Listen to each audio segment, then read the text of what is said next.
Friends, teammates, doesn't matter. They're just another spot on the way to the top. If you're slow, well, you better run like hell, because this is the Thunderclap Cloudy 12.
Hello and welcome everyone to Grid Vision. We sure are excited to be here this lovely Wednesday night as we're going to be going Thunderclap racing at Atlanta Motor Speedway, or what I have pretty much dubbed it as Atlanta Super Speedway for the Pool Jerks 225, as we are going to be, I do believe, concluding the Cloudy 12, which is going to move us into the round of 8. So 4 drivers possibly going to be going home tonight and being eliminated from the playoffs, that of course being possibly the guys below the cut line. We'll have to see how that kind of all plays out. We'll get into the points in just a minute. I do want to, of course, thank everybody for tuning in, as we're going to be handling 150 laps here tonight. Of course, my name is Brian Britt. Wesley Outland, I do believe at some point, is going to be joining me here in the booth. Of course, Arson Derbyshire down behind the cameras. But go ahead and run through a little bit of some of the details of the race. 116-degree track temp right now at Atlanta Motor Speedway. Of course, this is a, like I said, a super speedway style race here. For the most part, these guys are going to be flat out. And of course, when you're in the draft, as you see at Talladega and Daytona, you can lift a little bit to try to hold, to stay off of the guy in front of you. But I think we could see definitely some high octane action that could end up destroying quite a few race cars.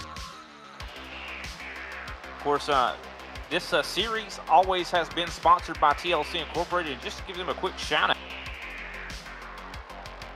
Of course, TLC Incorporated is a premier service provider for lawn sprinklers, landscape lighting, drainage services, and garage makeovers. With nearly 40 years of experience, in just one day, your home could become a showcase with new water-saving lawn sprinkler system, an energy-efficient landscape lighting system, or brand new garage makeover and floor that'll last you a lifetime. Imagine all the possibilities if you gave your yard a little TLC. Operating in Maryland, DC, and Virginia, call 888-PIC-TLC for more information. Alrighty, let's go ahead and get into the point situation coming into tonight's race at Atlanta. As I mentioned, this is the end of a round. And of course, coming into tonight's race, Sean Boundy, last week's winner. He's at the top of the board right now, completely safe. Of course, John Freeman is up in second right now. I do believe he's safe on points at the moment. Ryan Truex, he's up in third. He is safe because of a victory. Fourth place, Jordan Durasic. Fifth place, Matt Garrett. Roger Debold is in sixth place. Seventh, Matt Cherry. Eighth, Scott Formosa. Of course, that is where the cut line ends. Tyler Truex below the cut line in ninth. Greg McConey, 10th. Justin Clapper, 11th. Noah Rainwater in 12th. I think a Noah Rainwater, maybe even a Justin Clapper, might even be in somewhat of a must-win scenario here, or situation, I should say. This is going to be quite a tricky situation these guys have found themselves in, and I would not want to come to a track like this that is more like a super speedway and have to win. But let's actually go ahead and take a look at the schedule for the rest of the week. Of course, last night we had Tuesday's Champion Power Equipment Truck Series at Talladega. So continue the super speedway trend here tonight at Atlanta Motor Speedway. Of course, on Friday, we're going to be covering the NIS competition, 9 p.m. Eastern Standard Time at Watkins Glen with me and Austin Edstrom. And of course, Saturday, I know it's not on the schedule here, but I do believe Saturday night we're actually going to be having the majors competition at, I do believe, Long Beach for the Formula 4s, if I'm not mistaken. Of course, that's going to be an interesting. I think David Land and a couple other guys are going to be up in the booth, me included as well. So that's going to be a fun one for sure. Sunday, of course, we're going to have Watkins Glen returning. That's going to be at 12:30 p.m. Eastern Standard Time in the Global Racing Truck Series. So definitely an exciting week of action still to come. With that, I do want to go ahead and shout out one of the sponsors for this series. Actually, is the sponsor for this race here, which is the Pool Jerk. And of course, this race is actually in memory of Greg Schneider. So I do want to wish all of his family and friends, pray that they get some comfort with their loss there for sure. But definitely big shout out to them, and definitely our hearts go out to them for sure. But of course, back to the Pool Jerks. Pool Jerks are a crew of 4 pool service companies, including Debold Pool Service, Clearwater Pool Service, Well Done Pool Service, and Magic Monty's Pool Service. They're based out of California. They're the guys to call for your pool servicing needs. If you're in the Pasadena or Los Angeles area needing service done to your pool, the Pool Jerks got you covered. For more information on these companies and their services, contact Thunderclap driver Roger Debold. Of course, and we might even talk to him sometime later here. He might be in a situation where he might want to win here today as well. Of course, we have, I do believe, about 18 seconds left in warm-up. Qualifying has already, of course, been concluded. So we'll have to see what these guys can do here in warm-up to see if they, kind of get in that race rhythm. This track is all going to be about survival, I do believe. Of course, the bottom groove, I think, is going to be the place you're going to want to be. Then again, how super speedways kind of always are, that you can kind of make that top groove work.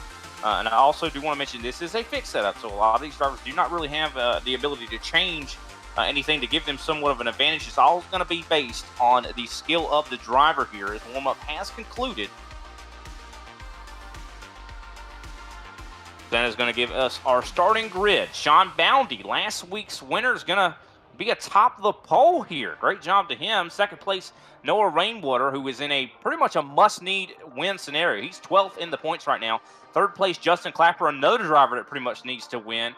Fourth place, Mark McCrary. Fifth place, Roger Debold. Sixth place, John Freeman. Seventh place, Darren Dennis. Eighth place, Jordan Durasic. Ninth place, Matt Cherry. 10th, Robert Condon. 11th, Brandon Schumann. 12th, Anthony Burleson. 13th, Matthew Montgomery. Of course, 14th, Scott Formosa. 15th, TJ Lee. 16th, Joshua Koerner. 17th, Damian Neeson. 18th, the 20 of Newkirk. Of course, 19th, Ryan Truex. Of course, 20th, I do believe that is, can't remember his first name for the life of me, but Foley, I'm sorry about that. Reed Foley, I do believe it is, I'm sorry. 21st, Tyler Truex. 22nd, Matt Garrett.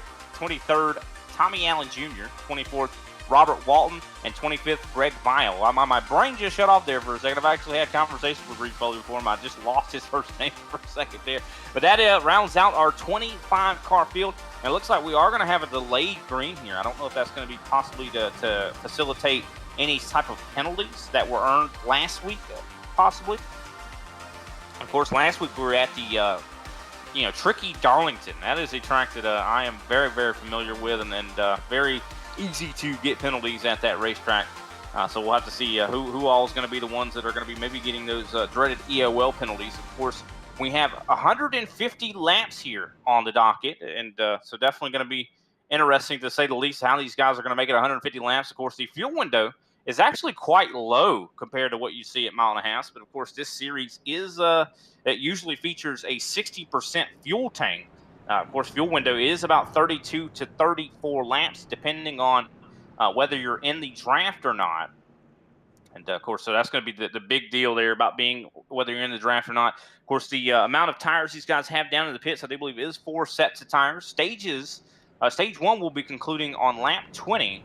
And stage 2 will conclude on lap 45. So fairly equal when it comes to the stages. Of course, the caution period usually lasts about 3 or 4 laps. So I'd say about roughly 20 laps for both stages. We'll see, of course, if they stay green. This is a very easy track to get into an accident, considering it is still a mile and a half. These guys are the trickiest parts, I think, on this racetrack are going to be the front stretch, where you actually can go down below the apron on the sim. I'm not sure if Thunderclap has a rule that is going to maybe, make that forbidden or not, or restrict that, but we'll definitely see, I'm sure. Sean Bounty going to be out front, leading us to green. Noah Rainwater, pretty much all of his hopes for a championship rest on tonight's race as we file down the backstretch. Can Rainwater get it done? Can Clapper get it done? If Rainwater wins this race, if Clapper wins this race, if Greg McConey, anybody that is under Tyler Truex, if any of those guys that are below the cut line win this race, that kicks out a driver that is above the cut line. Now that would definitely be a very bad thing. And here we go, entering turn 3. Preparing to get the race underway.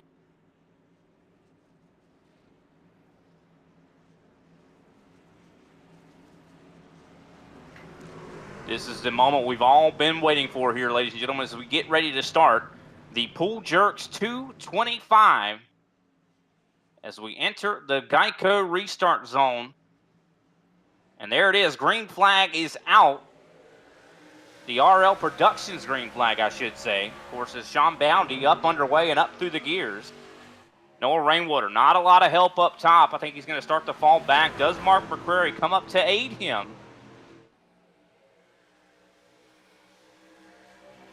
And Sean Bounty securing the lead as Justin Clapper's going to draft up to his rear end. A little bit of contact there. He's going to actually give a little bit of a bump there to the rear end of the 35, and he jumps up out in front of the top lane.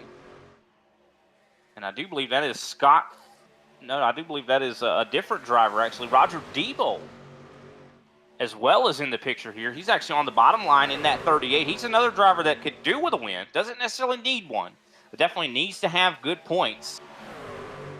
As we're rocketing down the backstretch. Love these camera angles here on the, I do believe that is Roger Debold in the Comic-Con, San Diego Comic-Con race car. As Sean Bounty's going to lead lap number 2.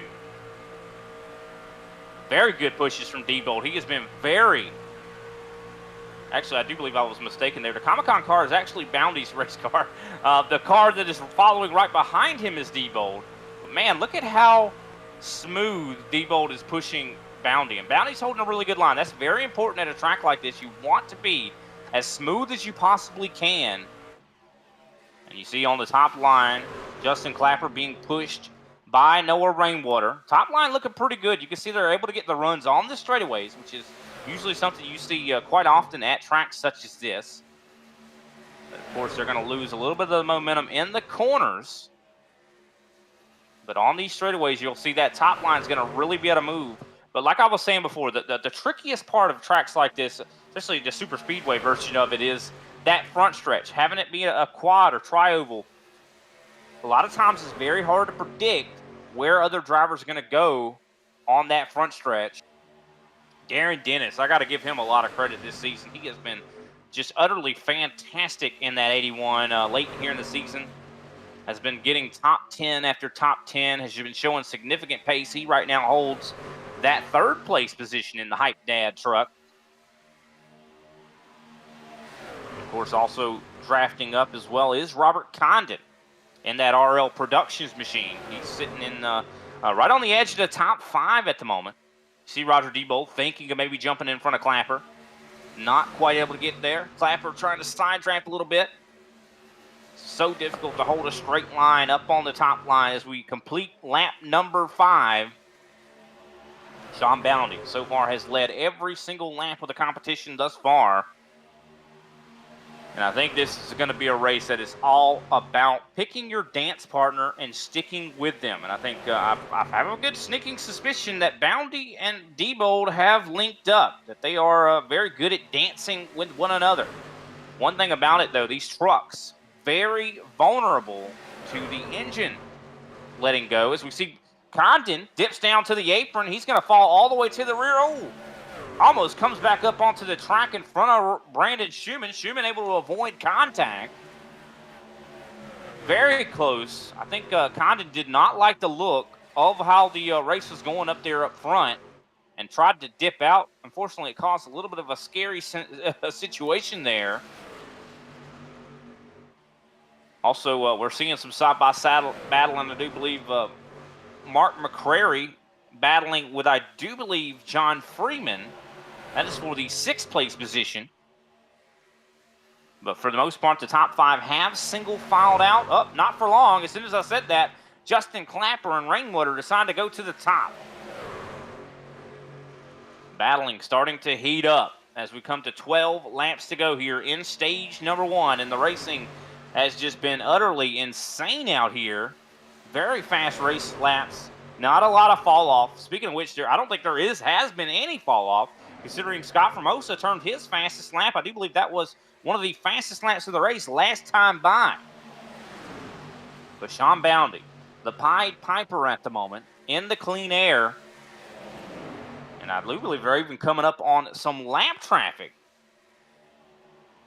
And that lap traffic, I do believe, is Tommy Allen Jr. in the 28 machine. Of course, these guys are side by side. There's limited room on this racetrack. A lot of times through wide, I mean, it is a possibility here, but it is not recommended, as it seems like I think Allen Jr. going to drop down to the bottom. Very wise decision. That could have spelled disaster if they had to go through wide to get around it. As we get ready to complete lap number 10. 10 laps to go here in stage number 1. Roger Diebold working very diligently with Sean Bounty. Clapper, though, has been committed to running with Rainwater. Look at that, 3 wide as we see Reed Foley running around the absolute top of the racetrack.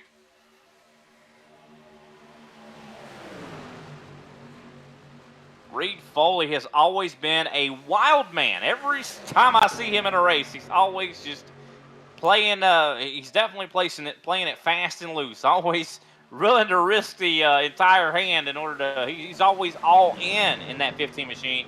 And a lot of times that works out for him. He's always very fast. A lot of times he takes risks. Sometimes those risks don't pay off, but sometimes they do.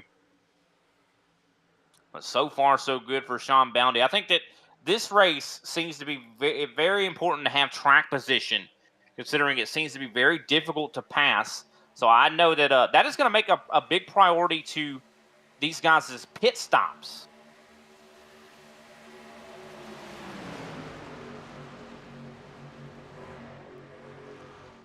So keep an eye when these guys have to come down pit road. That is going to be a big deal.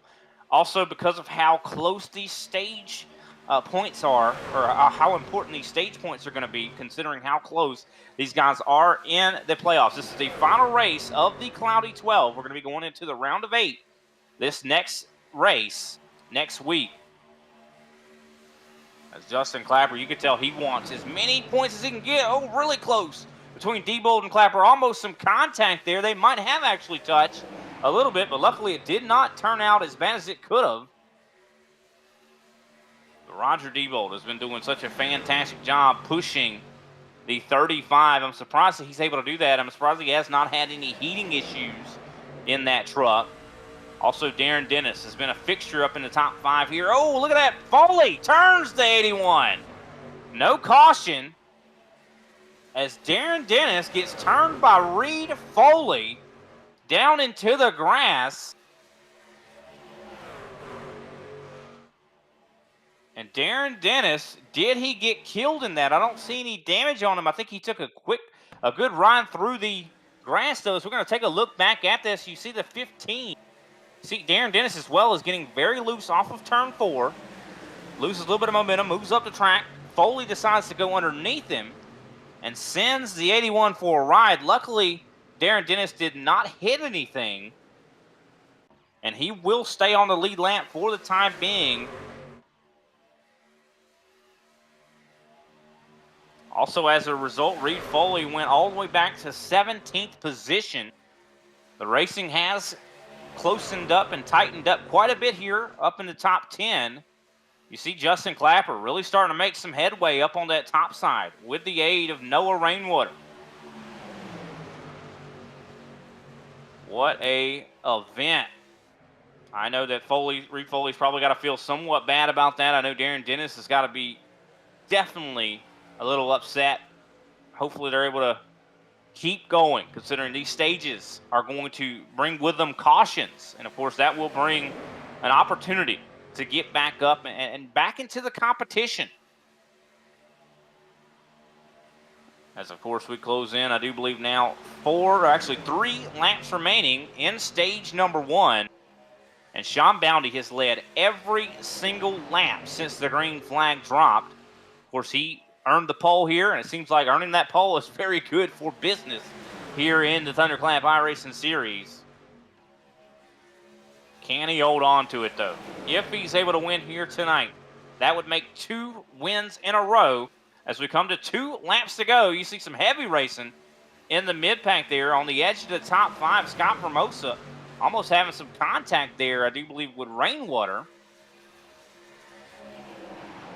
Rainwater as well, trying to get as many points as he possibly can. He is last in the playoff 12. As we come outside of turn number 3, Sean Boundy is going to take the RL Productions white flag for the stage. And there it is, final lap until we see the yellow flag come out and get that Eagles Woods Creations caution. Can Sean Boundy get the stage points? He doesn't even need stage points. This is taking valuable stage points away from the people that need them. Of course, Matt Cherry looking to get some stage points. He has jumped up in front of Clapper and now leads that top line coming to the checkered flag for stage number 1.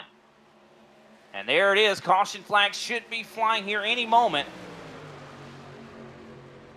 Oh, caution flag a little delayed here. There it is. Sean Boundy able to win stage number 1. That was almost an opportunity because of how long the delay was for the caution. But Sean Boundy, your stage 1 winner. Roger Diebold, of course, coming home in 2nd place. 3rd place, Justin Clapper. 4th, Matt Cherry. Actually, no, I do believe 3rd, Matt Cherry. My mistake. 4th, Justin Clapper. Scott Formosa in 5th. Noah Rainwater getting some stage points there in 6th. Mark McCrary in 7th. John Freeman 8th. Tyler Truex in 9th. And Greg Vial in 10th place. So that is the look top to bottom there. The top 10 there. Stage points going to be divvied out here. Going to be very, very important and valuable. As, of course, we're probably going to be having our first fuel stop and fuel and pit for tires as well With that, we'll go ahead and come right back and pay some attention to our sponsors. We'll be right back with some more action here on Grid Vision.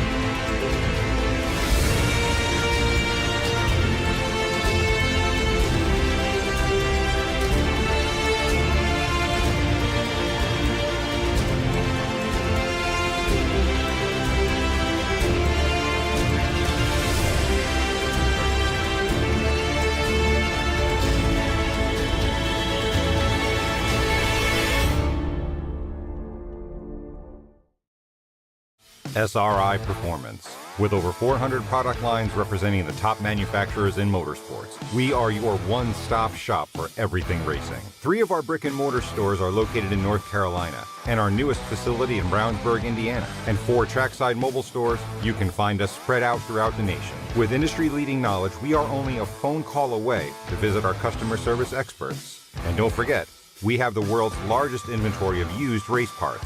SRI Performance, and stock car steel and aluminum for everything racing. Hey, Bob Carr here at TLC. Take a look at some of the specials we're running at TLC right now. Hey, Bob Carr here with TLC. Storms are in the forecast, so if you have a problem with water standing in your yard, in your basement, now's the time to give us a call here at the office at 410-721-2342. We'll be glad to provide you with a free, no obligation drainage proposal for your property. Give us a call here at the office at 410-721-2342 or hit the link below. We'll respond back to your email, set you up for a free, no obligation quote for your drainage needs. Let's solve that once and for all. Hey, Bob Carr here with TLC. Now's the perfect time to have your landscape lighting system tuned up for the upcoming summer months. Give us a call here at the office at 410-721-2342 and let's get you some light out there.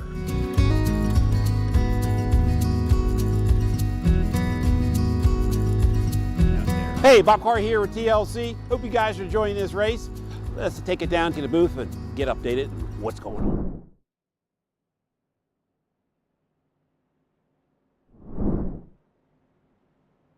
Welcome back, everybody, to Grid Vision's presentation of the Thunderclap iRacing Series presented by TLC Incorporated as we are continuing the Pool Jerks 225. Definitely excited to be here for sure as we have just concluded stage number 1. We're getting stage number 2 started. Of course, this stage will be going to lap 45 to 46. So definitely excited to see who's going to be at the top of the board here this time. We saw how important track position was in stage 1, and I think it's going to be just as important here. Sean Bounty dominated that stage. Will he have any competition this time around? Matt Cherry, of course, leads that top line. He seems like he's got a lot of gumption, a lot of speed in that 67 machine, so we'll see if he's able to do anything. Of course, he's going to need the help of Roger Diebold, who was pushing Bounty that entire time. So that is a little bit of a change up there. But here we go into the Geico restart zone. Green flag is out for the second time here tonight. Of course, Sean Bounty with a very good restart. He's going to have the help of Justin Clapper. He kind of went a little bit earlier than I would want to at a track like this, but it looks like it's going to work out well as Matt Cherry and Roger Diebold fall in behind those two. Top 4 have pretty much starting to pull away here. I do want to also mention that we see on the back of Roger Diebold's race car in memory of Greg Snyder. Do want to give a little bit more of a shout out to that as we see some smoke. I do believe that is Noah Rainwater falling through the field here, losing a ton of positions. This is not a good thing for Rainwater. He needs as many points as he can possibly get. He is now outside of the top 15, quickly even approaching, maybe falling outside the top 20.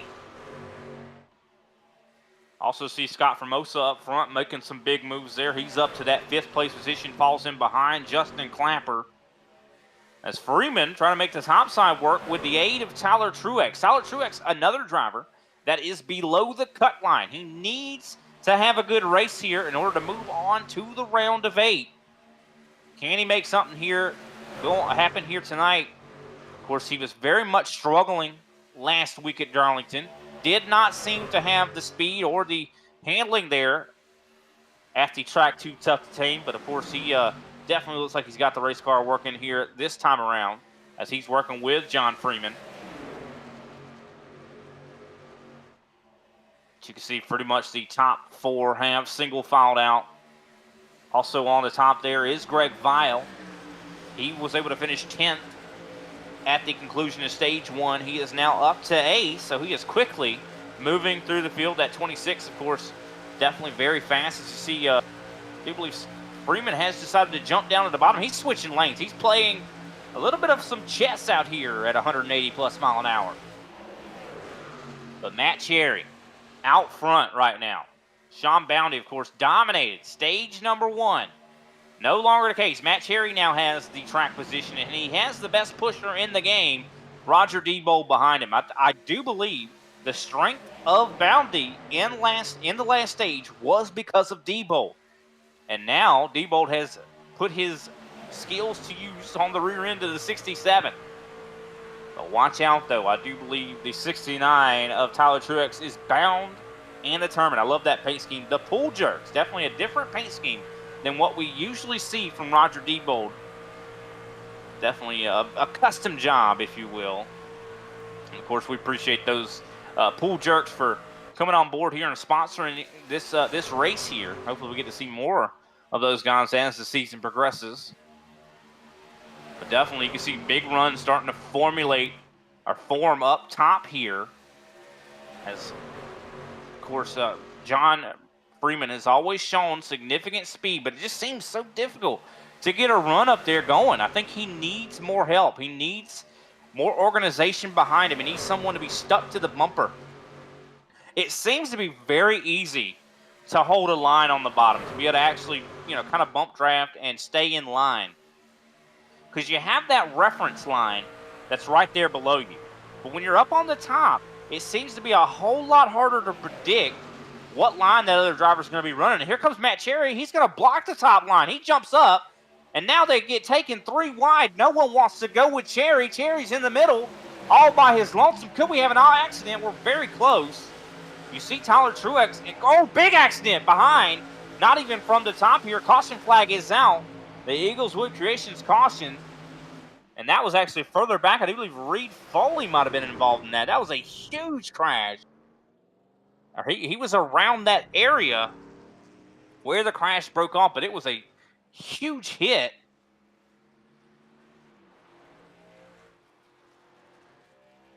Take a look back and we can see exactly what happened here and unpack it.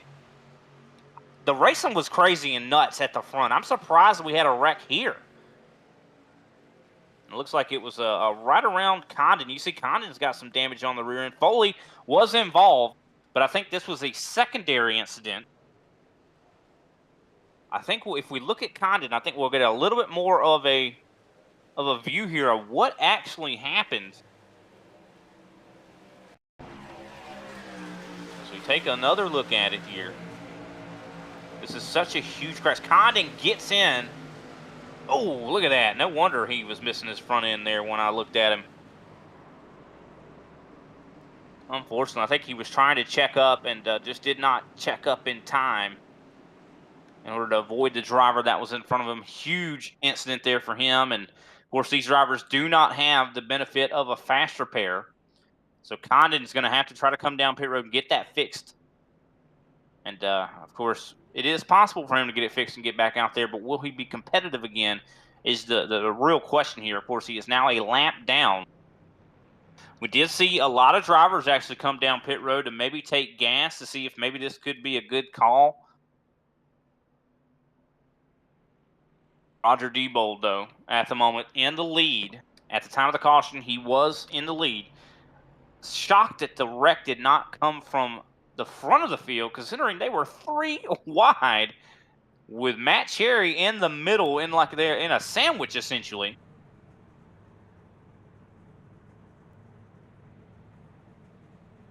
Of course, while we are under the Eagleswood Creations caution, I do want to give them actually a shout out. Eagleswood Creations is a one-stop shop for your laser engraving needs. From wood to acrylic to custom signs, earrings, keychains, coasters, and much, much more. Located in West Creek, New Jersey, but they ship nationwide. Items can be purchased and custom made via Etsy or through their website. That is eagleswoodcreations.com. I'll spell that out. Eagles, that's EAGLES, woodcreations.com. Follow them today on Etsy, Facebook, and at Eagles Wood Creations on their Instagram. So I always have a problem with that Eagles Wood. That's why I spelled that out. But definitely big shout out to those guys for, of course, sponsoring our caution flags here on Grid Vision for sure. And it looks like the pace car lights are out. We're getting ready to get this thing back underway. Roger Diebold going to be leading us to green. Of course, John Freeman for the first time is going to be leading, I do believe, the top line on a restart. And we'll see if he's able to do something here as we're on lap 35. Of course, I do believe this stage is going to be going to lap 45, which means when the green flag flies, we're going to have a 10-lap shootout. And, of course, after stage 2, that's when the real race begins. We'll have pretty much a 100-lap run to the end. But here we are, filing down the backstretch. We appreciate everybody tuning in out there. Of course, without the fans that watch Thunderclap and all the, of course, the other series and leagues that we call here on Grid Vision, we wouldn't be here. So we definitely appreciate everybody that tunes in. Of course, make sure you like and subscribe to us on YouTube. And make sure you look in our description of our streams. We have the social medias that we also update fairly regularly that you can make sure you like and keep up to date on all of the action as we release even weekly schedules and things of that nature, and even a weekly recap that we recently started doing. But there goes the pace car down pit road as we enter the Geico restart zone, and the green flag is out. Debo wastes no time to get up and going here. Of course, he's got Sean Boundy behind him. Now, this is kind of the opposite of what stage 1 was. Boundy was in front of Debo before. Now Debo finds himself out front. He, of course, has been the best pusher, I'd say, all night long. And fortunately for him, he's not having to push anybody right now as he's in the lead. We'll see how long that lasts. But here comes Tyler Truex. He jumps up in front of John Freeman. Can they make something happen? Of course, Matt Cherry is behind John Freeman as well. We know Tyler Truex needs points here. He's below the cut line. What is he willing to do to get these points? Very big head of steam up on the top there from the 69 machine. But I do believe that Sean Boundy is a capable pusher as well. I think he's going to get Debo up to speed.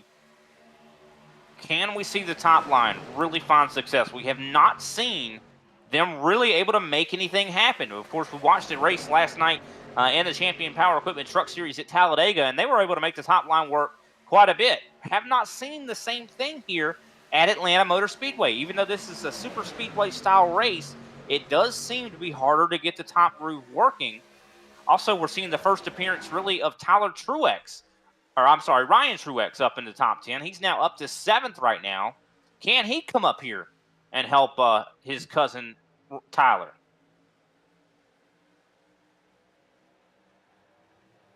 Coming up here to 7 laps to go here in stage number 2.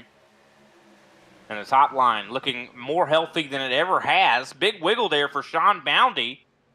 Justin Clapper not knowing what to do. This is gonna slow down that bottom line quite a bit. You see just a big wiggle there from Boundy caused Clapper to get a little bit nervous. And now there's a couple car lengths of a gap.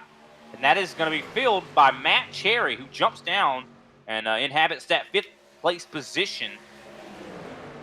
Can Matt Cherry bring new life to the bottom groove? You can see Tyler Truex really side drafting the bottom line. Comes really close to even almost door banging those guys on the front stretch as they are now side by side for the lead. Really one of the first times we've really seen that here tonight as we're on lap number 40, coming to 5 laps to go in stage number 2. Of course, last night in the Champion Power Equipment Truck Series, we saw one of the closest finishes, I think, if not the closest finish we've seen in Grid Vision history. It was a .001, 1,000th of a second finish Will we see the same tonight here in Thunderclap? I hope so, because I'll tell you, we got excited last night for sure.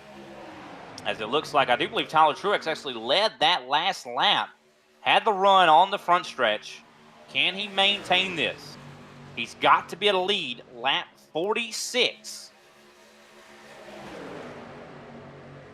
Of course, Roger Diebold gets a pretty good run, but I think Tyler Truex for the second time is going to lead a lap. He's got a really capable pusher behind him of John Freeman. Freeman getting a little bit wiggly, though. And, of course, Ryan Truex as well has worked his way up to the 5th place position. We didn't see Ryan Truex last week in competition at Darlington, but we're glad to see him here. Oh, wow, Ryan Truex getting a little bit loose, coming down the racetrack almost into Matt Cherry. He loses momentum. He's going to have Justin Clapper to try to get that momentum back. I'm seeing a little bit of, maybe if this is tire fall off, I'm not sure what's going on, but we're seeing a lot of these drivers are having a lot more issues handling. And I think that might be because of tire wear. Of course, now at normal super speedway races, you don't see a lot of tire wear, but I think Atlanta is the exception, just considering this is such a high-banked racetrack, and you have to really turn the wheel a lot more than you would at a track like Talladega or Daytona.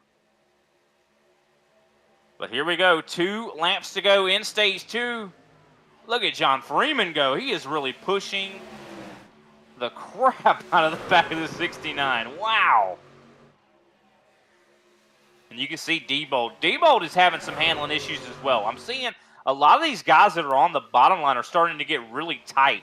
I'm seeing that I think some of these, I don't think the tires are really an unlimited thing. I almost felt like it here today that the tires wouldn't matter, but I think I was wrong, ladies and gentlemen. As we come to the white flag, the RL Productions white flag to be exact here for stage number 2, still up in the air. Who is going to win stage 2? Will it be Roger Diebold? Will it be Tyler Truex? Will it be somebody else? What does the stage win mean?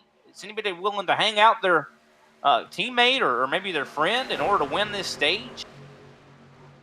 I think Tyler Truex, though, in the best position. If he keeps this momentum going into turn or onto the front stretch, and it's going to be a close one. Roger Diebold, he does. He wins stage number 2. That was a close finish. I do believe that was only a few hundredths there. Surprised Tyler Truex was not able to get the run there out of turn 4. But Roger Diebold able to secure the stage 2 victory. As we're going to take a look back at this stage finish, you see a little bit of a wiggle up on the top side. And just barely able to hold off Tyler Truex. What a stage finish. Of course, Roger Diebold, your stage 1 or 2 victor, I should say. Tyler Truex in 2nd place, Sean Boundy 3rd, John Freeman 4th, Matt Cherry 5th, Ryan Truex in 6th, Justin Clapper 7th, Scott Formosa in 8th, Noah Rainwater 9th, so good stage points for him. 10th place, Darren Dennis. Dennis had a big issue in stage 1 to where he fell all the way up to last place, and he's now back up in the top 10. Good on him.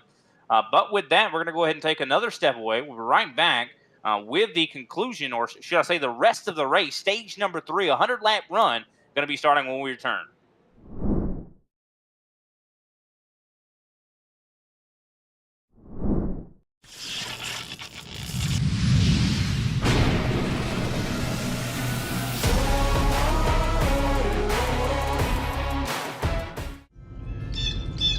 Eagleswood Creations, your one-stop shop for wood, acrylic, custom engravings such as signs, boards, earrings, and much, much more.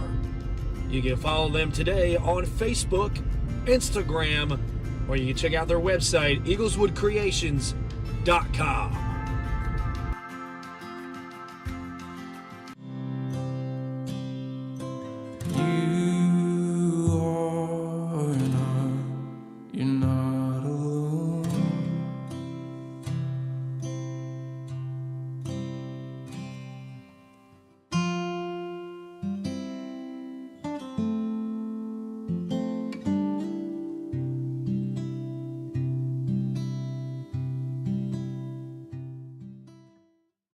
Hey homeowners, you going to drag your hose through the yard in 2023? There's a better way to water your lawn. TLC Incorporated has been installing custom and professional underground lawn sprinkler systems for over 38 years.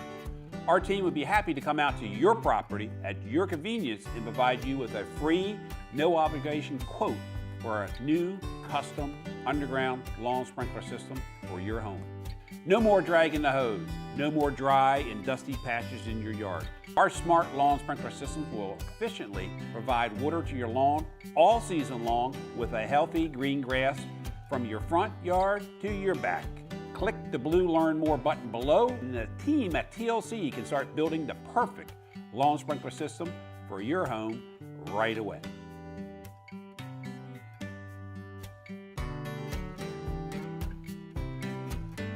Hey, Bob Carr here with TLC. Hope you guys are enjoying this race. Let's throw it back to the guys in the booth.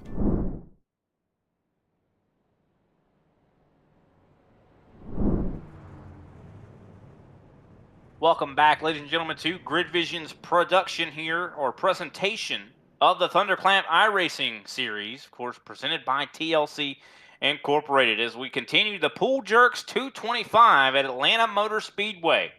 Definitely has been an awesome race so far. I mean, we just saw a very, very close finish there to stage 2, and definitely, man, I wonder what the end of this race is going to look like, considering we have 101 laps left to go here in competition here tonight.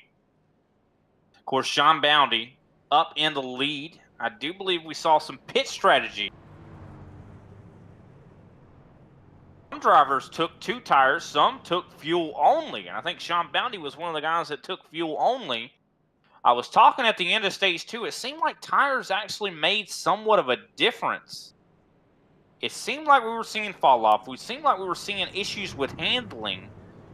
Is a no tire call or a 2 tire call a good idea? We're going to see as we enter the Geico restart zone. Green flag is back out in the air. Sean Boundy, once again, with a really good start. Of course, he's followed by Greg Vile.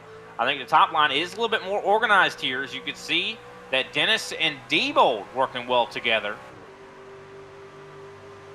Also see Matt Garrett for the first time up in the top 5. Of course, he is not too far away from John Freeman, and the top line has pretty much disintegrated.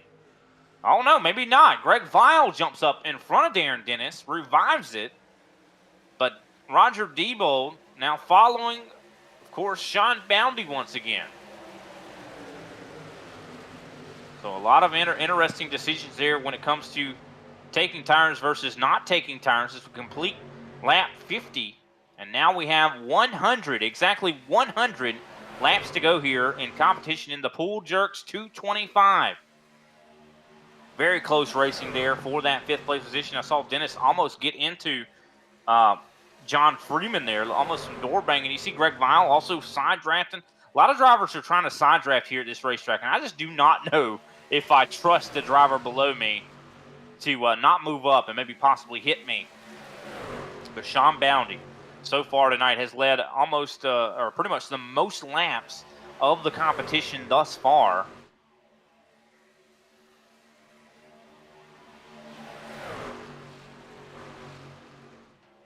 Good Greg Vile making a move up on the top. Matt Garrett decides to jump up in front of him. Can they make something happen? Matt Garrett has been really, really fast all season long. Oh, Matt Garrett comes down. John Freeman goes up. That was almost a catastrophe right there. Could have easily turned into a huge wreck. Luckily, it did not. I'm wondering if Freeman, maybe he's having some of those handling conditions we were talking about a little bit ago. And in playoff news, I want to look a little bit further back. We see Naylor Rainwater trying to hold off, I do believe, the 9 of Matthew Montgomery. Now, Rainwater is pretty much outside of the playoff bubble right now. He's actually in last. So it is very important that we watch this 0-5, and wherever he finishes at, it is going to determine his fate. I think he has pretty much If not, he's pretty much in a must-win here. I mean, if I was a bet man, I'd say he has to win in order to make it to the next round.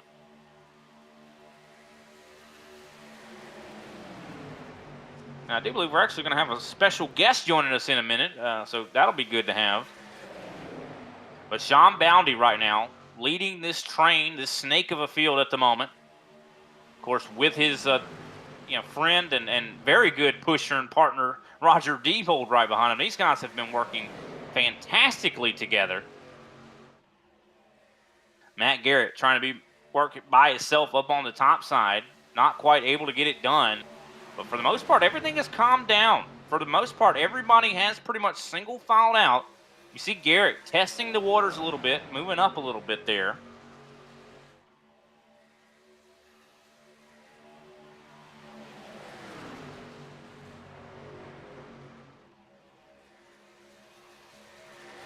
I think this is the calm before the storm in a lot of ways. A lot of these guys probably in the mood just to log some laps, get some racing done, get some laps in.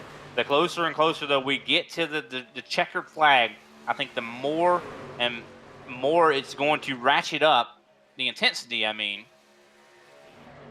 I'm wondering what's going on with Matt Garrett, though. He keeps moving up the track. I'm wondering if he's trying to maybe get Greg Vial to think about going with him. I think that might be what he's trying to do. Just try to see if he's like, hey, Greg, come on.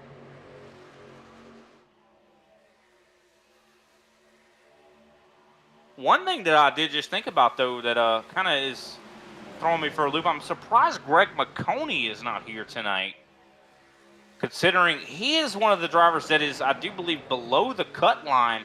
That could be good news possibly for Noah Rainwater.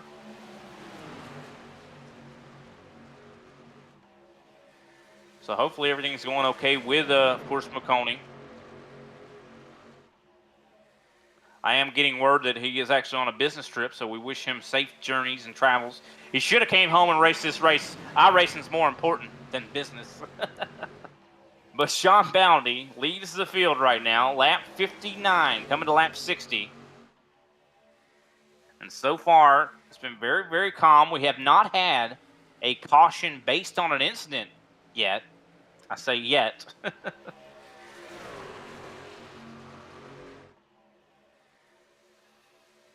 While we do have a moment, I do want to give a shout out to another one of our sponsors here with Thunderclap, that being RL Productions. Of course, RL Productions is a production or a Baltimore-based video marketing agency specializing in digital advertising for businesses in the DMV.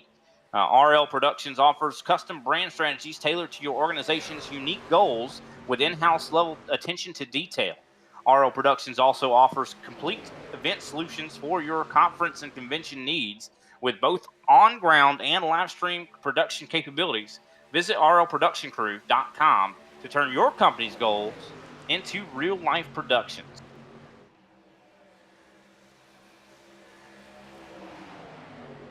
Definitely sounds like a good group of guys. Maybe if get a commercial done for your company. Sounds like they could probably do that for you for sure, or do some live events. The Sean Boundy right now putting on a clinic thus far. One thing I am noticing, though, there is a big difference in lap times. Best lap so far tonight comes from, I do believe it's actually TJ Lee, which is definitely very impressive, a 30.209. He's actually coming through the field somewhat as well. He's in 10th right now. But for the most part, everybody else is much slower than they were earlier in this race. It's kind of interesting. I'm wondering if maybe some guys are saving tires, if guys are saving fuel. What is the strategy? Because these guys are about a second slower than their fastest laps. And usually when you go single file at a racetrack, that it's more like a super speedway, usually single file means faster.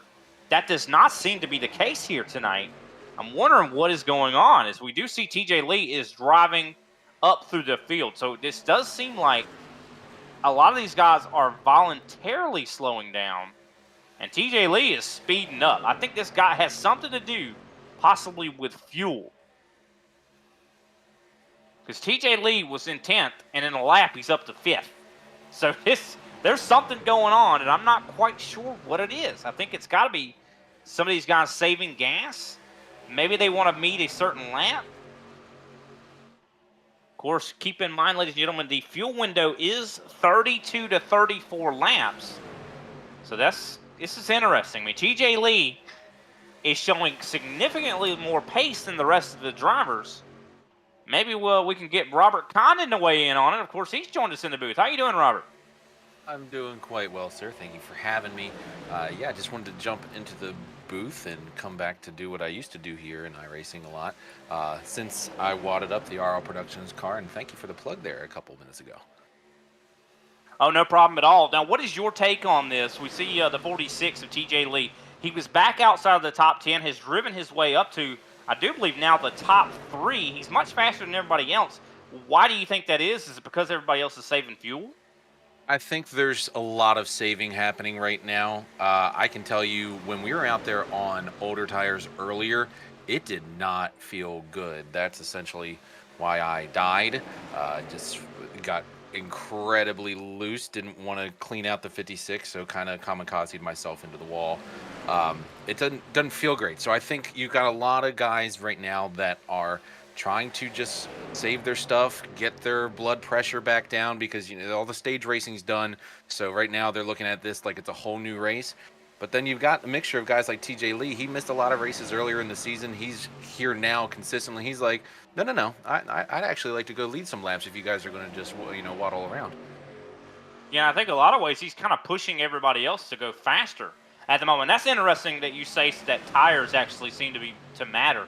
I know when you go to a track like Talladega, it doesn't seem to be the case. But here at Atlanta Motor Speedway, it's almost like a hybrid. I mean, a lot of people call this a super speedway, but it does seem to still wear the tires like you would at a normal mile and a half. Yeah, it mattered. Now, obviously, I am rookie level. I've only been doing this for about 3 years, so I'm not as talented as some of the guys that are in the field. But I can tell you, in our team chat, everybody was saying how loose they were. The tires were spinning on the restarts. It felt like we were on glass. Honestly, it felt like kind of like maybe how your tires will feel. Looks like Darren Dennis and TJ Lee. Is he going to save it? Oh, Matt Garrett got into him a little bit, but everybody kind of saves it. That was scary. They were coming 3 wide out of that corner. Very much were, and surprised they made it through that. Of course, Darren Dennis pretty much, I think, paid the price for the most part there. He is now back to 9th place. We're going to take a replay and check out exactly what just happened here. And I think you were just talking about guys getting loose. I think that might have been, look at that, Darren Dennis getting very loose. And look at that, right through the middle goes Matt Garrett.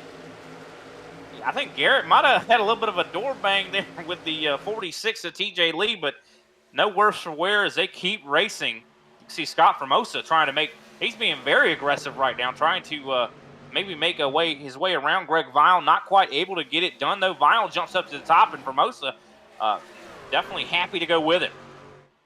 Yeah, and I think that was just a matter of getting some, heat in these tires and just starting to get a little loose, because that's what was happening to us back in the pack, especially if you have to check up for the guy in front of you. You can't trail brake here as easily as you can at, say, Talladega and Daytona, because the turns aren't just that big, so you're going to kill your momentum so much, and honestly, it feels worse. So I think you're having a mixture of guys that are on and off on the throttle, and that's what's getting these guys loose, especially on exit. It's still on exit when your tires are burnt up. It feels like Charlotte, coming out of 4, and that's not a great feeling when you've got this super speedway package. Yeah, for sure. Now, what's really interesting is like Sean Bounty, some of the drivers out there, they did not take tires on that last stop, but Bounty has, of course, been able to lead. Because I think a lot of the guys behind him have been somewhat cautious. I think that has now changed. Greg Vile seems almost to have the same mindset as we saw from TJ Lee. He's trying to take the lead away, and I think he might actually be able to do that here. Of course, we're now about, I do believe, 24 laps into this stint. Fuel window is about 32 to 34, as we had mentioned before. Of course, Bounty has been using the most fuel thus far, but Vile, now new leader, drops down in front of the 35. So I think we'll see green flag stops in probably the next maybe less than 10 laps now. Yeah, 26 did a good self-clear there, and I think now he's paying the price for it as they put him right in the middle. This is sketchy coming out of 2. Yeah, very much so. You talk about how it's almost like driving on glass, and I don't know if I want to be driving on glass and be in the middle 3 wide. I don't think that's a thing there. And I think Formosa just actually gained quite a bit of position there because of Vile. And, of course, I don't think Bounty was too happy with what Vile did. So Bounty definitely made his opinion known by not pushing the 26, and now he's going to possibly push the 80 here. Yeah, and I can tell you, I can see my alliance buddies, Noah Rainwater and DNQ and Justin Clapper and MPM. They shouldn't be working together this much, considering they both need to essentially beat each other to get into this next round. But they're having to work together throughout this entire period, and I've watched them climb back up to the front just because I think they want to see if they can do it right now. And like you said earlier, if these guys are waiting at the front, they're like, well, hell, then let me just go on up here. I mean, same thing for Tony Burleson having a heck of a run going up there. They're essentially saying, if these guys are going to wait, we'll just go on up to the front. Yeah, for sure. So we're now coming to 75 laps to go. Now, you mentioned Rainwater and Clapper. Both of these drivers absolutely need to have a good finish here. I mean, this is the last chance. I mean, I know if I was in the playoffs and I was below the cut line, I would not want to have to put all my hopes and my dreams of getting a championship on a race like Atlanta here at this racetrack here. I mean, it's just like putting it on at a track like Talladega. I mean, I just don't want to. It's more of a chance in a lot of ways. I'd rather, go to a track that I feel competent at. Yeah, we as the admins, we were dastardly when we put this schedule together, and we knew that this would make one hell of a broadcast and stress the hell out of all of our drivers. So that's essentially why we're here, and it's working to this point. We were single file there for a couple laps, and now everyone's like, oh, whoa, big problem. That's Brandon Schumann. He goes sideways. The 46 of TJ Lee. That was a big accident there. Caution is out. TJ Lee, I think, gets the worst out of it, as the Eagleswood Creations caution comes out. Saw Brandon Schumann. I think he's kind of the focal point, the epicenter of the beginning of this accident. Of course, TJ Lee as well. Man, that was definitely quite an accident. We're going to take a look back and see if we can see exactly what happened here. It looks like David Montgomery was the one that T-boned TJ. Taking a look right now. As you see the 46, Brandon Schumann's right ahead. I think Schumann has a handling condition. Comes down, actually, and gets into, I do believe, I think that's Burleson. And unfortunately, that kind of kicks off the dominoes. And man, what an accident that was. TJ Lee had driven his way up to the front. As we take a different view here. And you see Schumann comes all the way down out of turn 4, comes down, I think, into Burleson. And unfortunately, Lee just did not have enough time to react and gets kicked sideways right in front of David. And that causes definitely some damage there to the 46. Unfortunately, we do not have fast repairs either in this series, so that's going to be a costly thing there for him, as everybody's pretty much following down pit road. This is a good time for the caution flag to come out so these guys can get tires and gas. While these guys are completing stops, I think now is a proper time to go ahead and take another commercial break. We'll be right back with some more action here on Grid Vision. Racing isn't easy, but experiencing it is. iRacing puts you in the driver's seat with the industry's leading sim racing game. Drive on laser scan replicas of the greatest racing circuits from around the world. Go head-to-head against other drivers chosen by skill-based matchmaking to ensure racing isn't easy. The most accurate driving experience possible.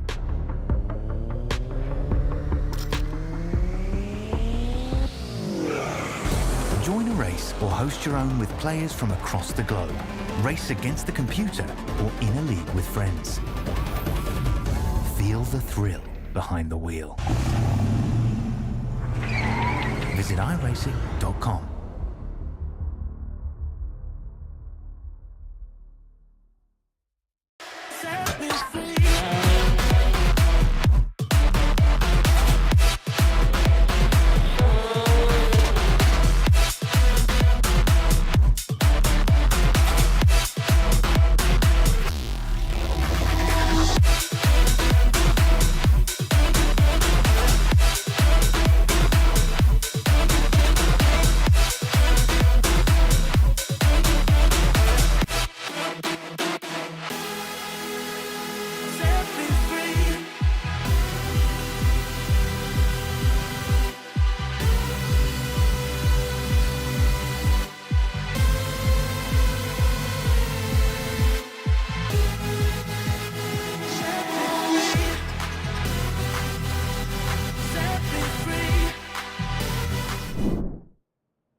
Welcome back, ladies and gentlemen, to Grid Vision's presentation of the Thunderclap iRacing Series presented by TLC Incorporated. Of course, we are continuing the Pool Jerks 225. Got a couple of jerks up here in the booth. My name is Brian Britt. Of course, I got Bo Condon as well as my co-commentator. I appreciate you, Bo, coming in here and helping me out. I mean, I know I've been sitting in here talking to myself this entire time, feeling like a crazy person.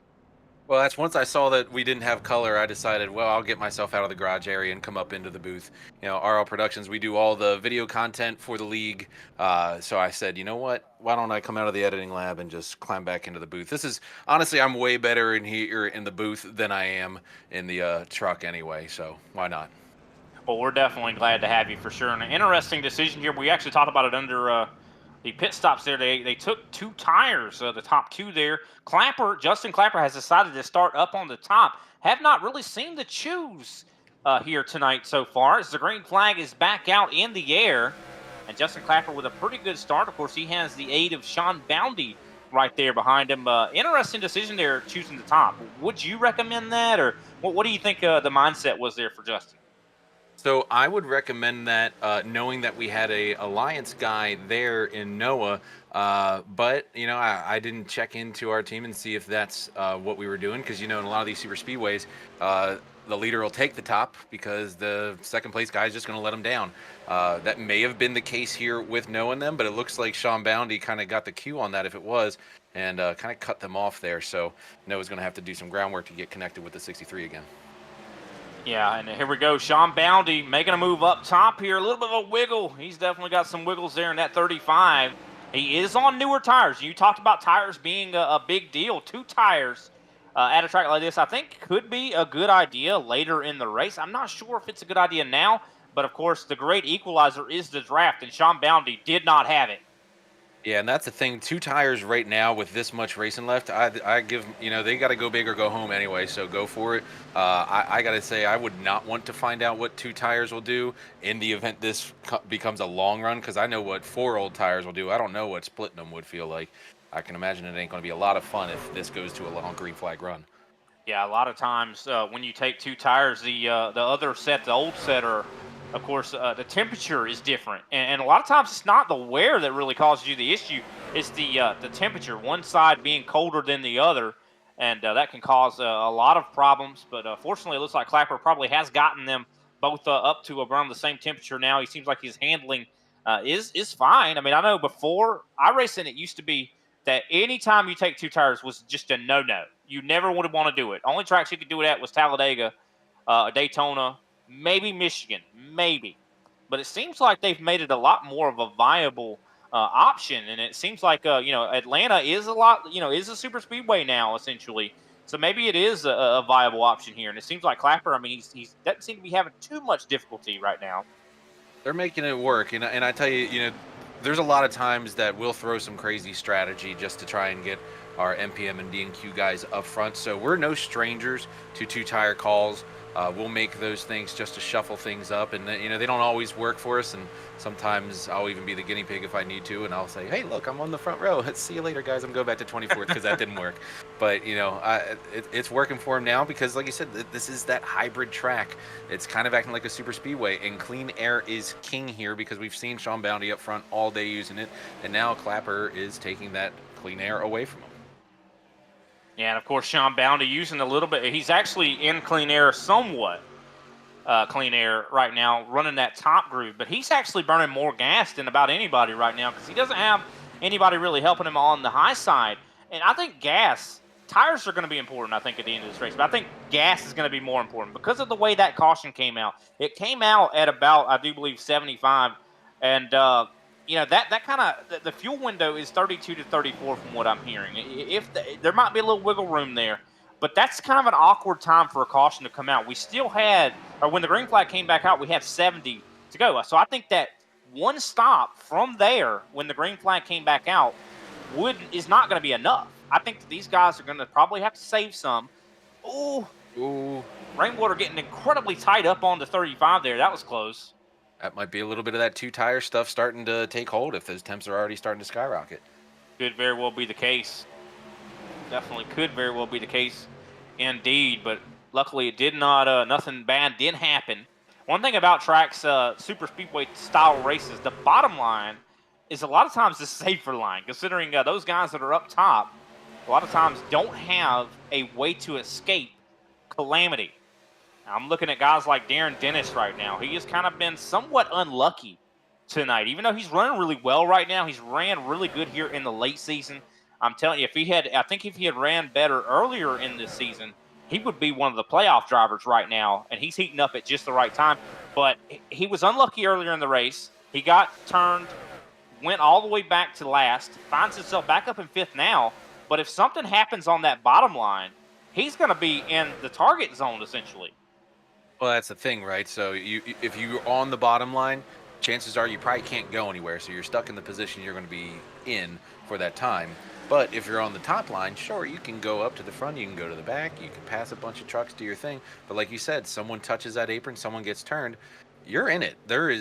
It's just you and the wall and the trucks that are spinning. So the chances of you escaping that wreck are very little. So, but you know what? He's put himself in a spot right now. He's sitting there in P4, and it looks pretty good as far as, especially for having a spin earlier.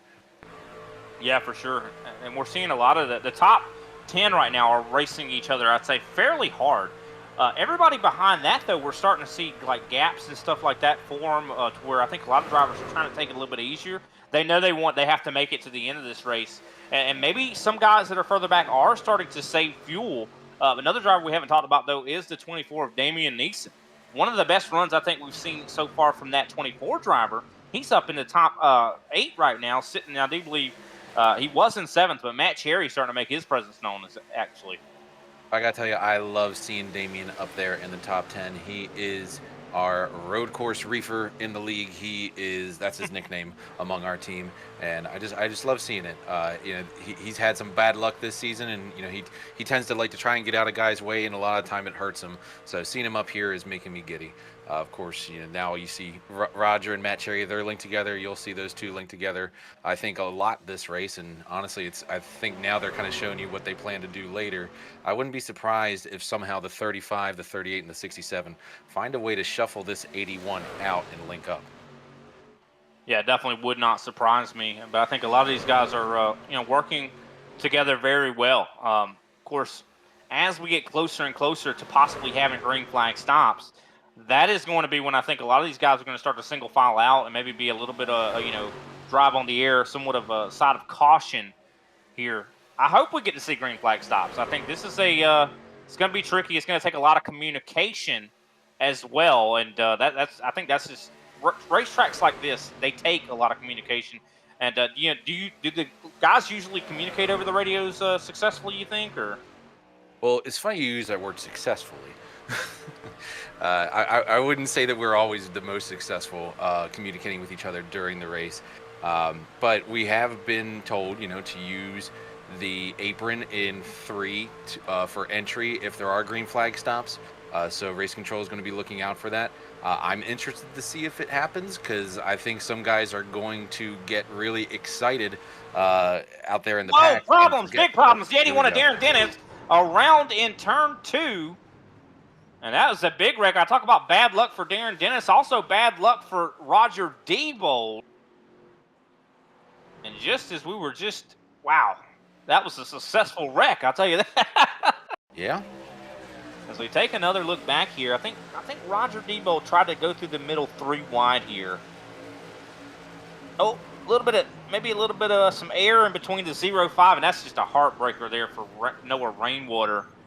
Last coming in here into the round of 12, of course, trying to go to the round of 8 to move on, needed a win, and he gets caught up in that. As we're going to take another look at it here again. You can see, I do believe with just a little bit of air in between these two drivers, didn't actually touch until, of course, the secondary touch there. And unfortunately, Darren Dennis and Rainwater and Diebold all involved in this crash. Just a heartbreaker there for Rainwater. I know his hopes of a championship were pretty much resting on this race. Yeah, they were. He was 58 out, so he was in a must-win situation. He was putting himself up front. But I hinted to it a couple laps ago. At 38 and 63 are going to try and link up with that 35, and I think this was a case of that. They wanted, once the 81 went high enough, they were like, all right, let's shuffle them out. And unfortunately, Noah just didn't know that he was about to be in a 3 wide situation. And I don't think that was anybody's fault really, other than just, guys are deciding it's time to go. Yeah, 100%. Well, of course, this begins our Eagles Wood Creations caution, so we definitely appreciate those guys coming on board here. Give them a quick shout out as we are under caution right now. Of course, Eagles Wood Creations is your one-stop shop for laser engraving needs. From wood to acrylic to custom signs, earrings, keychains, coasters, and much more. They're located in West Creek, New Jersey. They ship nationwide. Items can be purchased and customized, made via Etsy or through their website, eagleswoodcreations.com. That is Eagleswood, so that's Eagles with an S, woodcreations.com. That always kind of trips me up, so I want to make sure I say that. Follow them today on Etsy, Facebook, and or at Eagleswood Creations on Instagram.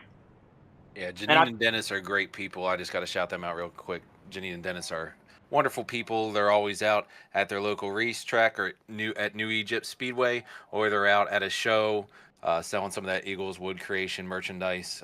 Great group of people, and I love seeing their stuff online. 100%. And while we do have another moment, I want to shout out another with the actual title sponsor of the race here this evening. Of course, this race is called the Pool Jerks 225, so I figured it'd be nice to shout them out. Of course, the Pool Jerks crew is a group of 4 pool service companies, including Diebold Pool Service. Of course, Roger Diebold's down there on the racetrack right now. He was just involved in that last crash. Sorry, Roger. Of course, Diebold Pool Service, Clearwater Pool Service, Well Done Pool Service, and Magic Monty's Pool Service. Of course, they're all based out of California, and they're the guys to call for all of your pool servicing needs. If you're in the Pasadena or Los Angeles area and you need a service done to your pool, the Pool Jerks got you covered. For more information on these companies and their services, contact Thunderclap driver Roger Diebold. So, I thank Roger for throwing that sponsor together there in the last couple of weeks, and of course, rest easy to his friend.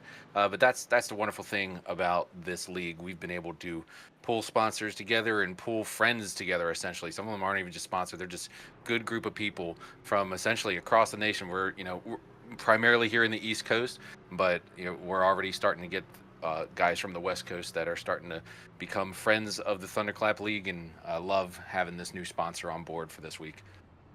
100%. And of course, you mentioned Roger Diebold's friend. We got right on the back there of his truck in memory of Greg Snyder. Definitely rest in peace there to Greg Snyder. And a little bit of a lockup there right in front of him. That kind of scared me for a second. As of course, pace car lights are out. We're getting ready to get this thing back underway. Of course, Justin Clapper out front right now. And let's see what he's able to do with this lead. Of course, Sean Boundy making up that top row.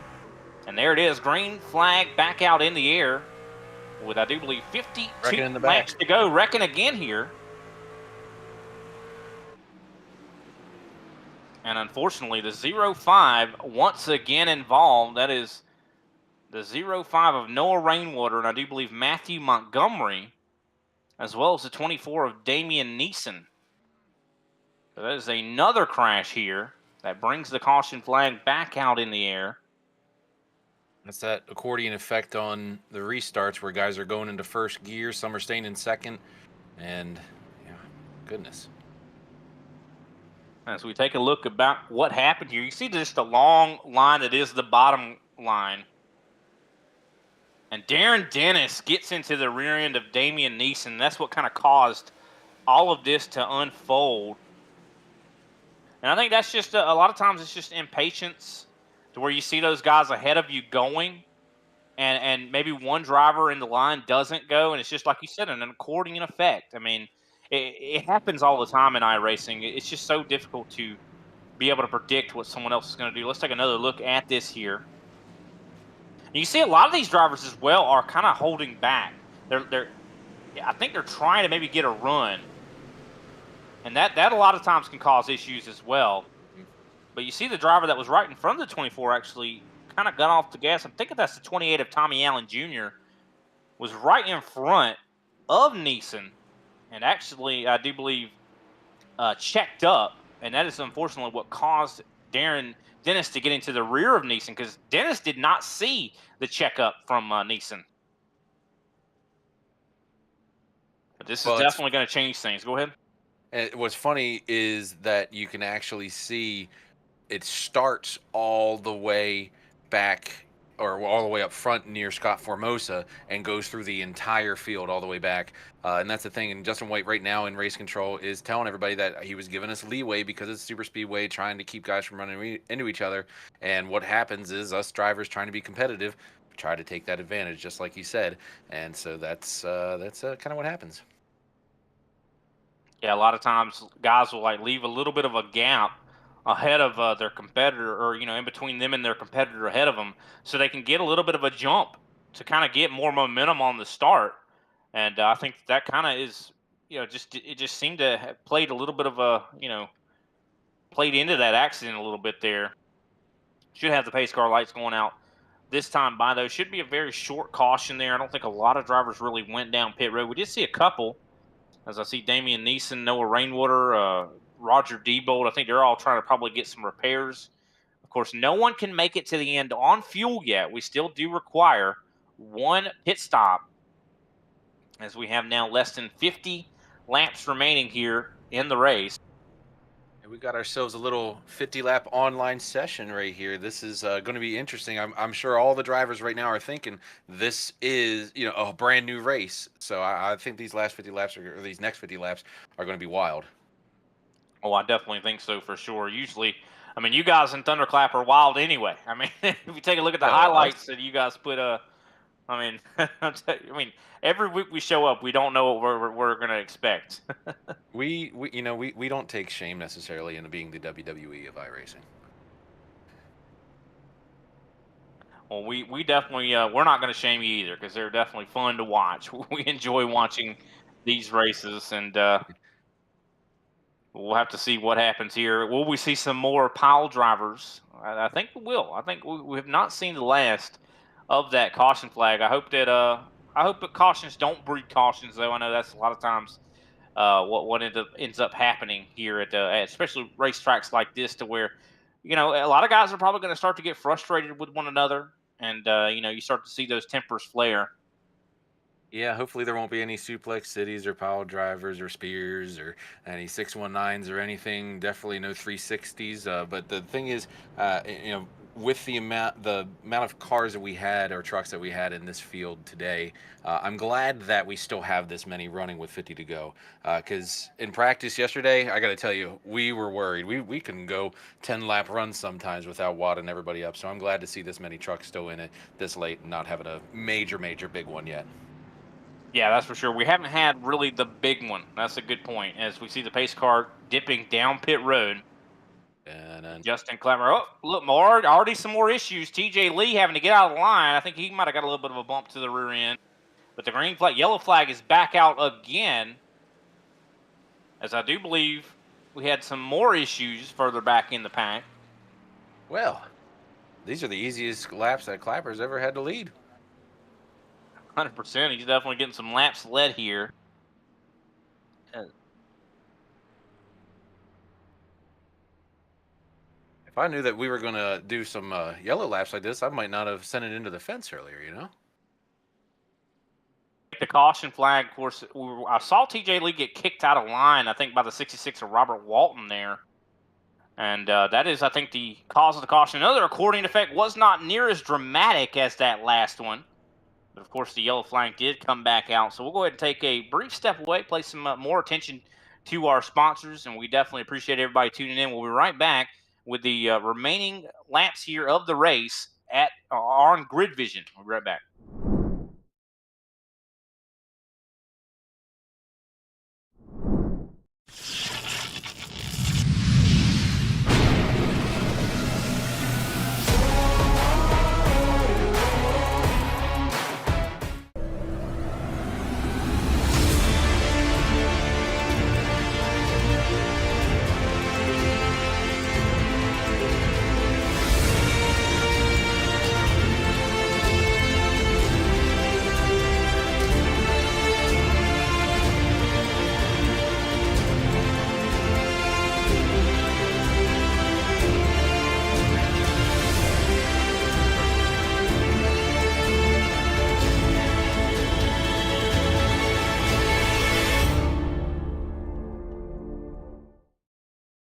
SRI Performance. With over 400 product lines representing the top manufacturers in motorsports, we are your one-stop shop for everything racing. 3 of our brick-and-mortar stores are located in North Carolina, and our newest facility in Brownsburg, Indiana. And 4 trackside mobile stores, you can find us spread out throughout the nation. With industry-leading knowledge, we are only a phone call away to visit our customer service experts. And don't forget, we have the world's largest inventory of used race parts. SRI Performance, and stock car steel and aluminum for everything racing. Hey, Bob Carr here at TLC. Take a look at some of the specials we're running at TLC right now. Hey, Bob Carr here with TLC. Storms are in the forecast, so if you have a problem with water standing in your yard, in your basement, now's the time to give us a call here at the office at 410-721-2342. We'll be glad to provide you with a free, no obligation drainage proposal for your property. Give us a call here at the office at 410-721-2342 or hit the link below. We'll respond back to your email, set you up for a free, no obligation quote for your drainage needs. Let's solve that once and for all. Hey, Bob Carr here with TLC. Now's the perfect time to have your landscape lighting system tuned up for the upcoming summer months. Give us a call here at the office at 410-721-2342 and let's get you some light out there.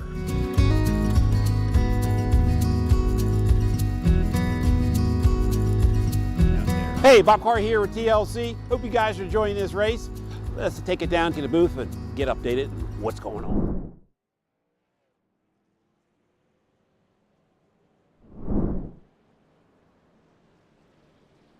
Welcome back, ladies and gentlemen, to Grid Vision's coverage of the Thunderclamp iRacing Series presented by TLC Incorporated at Atlanta Motor Speedway. Of course, Atlanta Super Speedway, I think, is the better name for it. Of course, as we continue our Pool Jerks 225, of course, interesting things have been happening here. We've seen some guys, of course, having issues with the restarts here, as well as some drivers trying to coast and clutch to see if they can save some fuel. Well, I think what's going to be these guys got to be careful, because if they do too many of these kind of restarts, Justin White will push that single file restart button. He's done it in the past for different events that we've done, and it's kind of getting to that point. Right now, it seems like we've got some black flags that they're trying. Okay, so it looks like the 80 and the 66 may have pass-throughs for how they were laying back. So it looks like 80 and 66 had pass-throughs or have to do pass-throughs. Yeah, I think they are. They're kind of still kind of doing that right now. I mean, you see Scott Formosa not really, getting caught up to the back bumper there of the driver, I do believe, Matt Cherry. So you could definitely see a lot of these drivers are trying to almost get somewhat of a jump on these starts. And green flag is back out. I don't know if they think they're closer than they are. I know that sometimes, like, the depth perception can knock them out, but I mean, even that time the 80 was really far back, and he's still going to have to do that pass through, and that is very detrimental to his point situation. Yeah, 100%. We were just talking about that under the commercial while we were away, about how some guys are in danger of getting kicked out of possibly the here they go. They're having to come down pit road now. You see McCrary, the 80 coming down pit road. I do believe as well. I think that's the 5 there. Oh, this is going to be huge. This is going to be really big for these drivers to have to come down pit road. Possibly, more than likely, going to have to go a lap down as well. So it's just not worth it to really, Matt White's out there watching like a hawk. I mean, race control doing what race control does, and I'm glad to see that they're trying to keep this clean. You don't want anyone really taking advantage of, of the restarts like that. Yeah, so it looks like it was the 80, the 88, the 46, and the 15 all having to do a pass-through. And during that process of hearing all this on the radio, the 63 has lost the lead to the 67 and the 35. That is correct. Matt Cherry now out front. Of course, Cherry, I do believe, is in the top 8. He is above the cut line. So I think that if he was able to win this race, it wouldn't really kick anybody out. I think that we were just talking about it under the caution that if the 63 won this race, it would change quite a bit. Now, the guys that had to make the pass-throughs have not, I don't believe, gone a lap down. They are right in front of the leaders right now. So this could complicate things quite a bit. Yeah, this is going to be sketchy, especially with the 80. He is only +2 to the cut line before this race began. I don't remember how his stage points went, but man, this is it's going to be interesting to see if he lets the leaders go. I'm sure he's hot under that helmet, though. Oh, they're blocking the whole field. Trying to keep from going a lap down, but this is definitely going to, yeah, McCrary block. Oh, and there he And he goes gets into turned. the outside wall. Oh. Big accident, and Justin Clapper is involved. Good Wow, Lord. you talked about the big one. That was it. Mark McCrary blocking the leaders, and unfortunately, he gets turned head first into the outside wall. That's going to be one that we're going to have to watch back. I think that's going to easily take McCrary out of the race, because that was a huge hit. You see right here, the 67. Of course, nothing really. I don't think Cherry meant to do that. I think he was trying to get around him on the higher side, but McCrary just was not getting the memo. And Clapper takes a secondary hit from Brandon Schumann, and then a third hit from Darren Dennis. Clapper just got double, triple pile drived. Yeah, unfortunately, it looks like the field just got speed kinged, and that's really unfortunate. They blocked virtually all the lanes of the track. I understand that they were frustrated and they didn't want to go a lap down, but that was just not smart driving etiquette, and unfortunately, it's going to have major playoff implications, as they would say. Yeah, very much so. You got to think Justin Clapper is probably going to be furious, because I mean, he was just running up in the top 5, the top 3, and unfortunately, he pays the price. I mean, that is just that's a heartbreaker right there for a driver like the 63. I mean, we were just talking about that being a major upset if he had gotten a good finish and he had went on to the next the round of 8. As we take another look back at this is just a tragedy right here on the racetrack.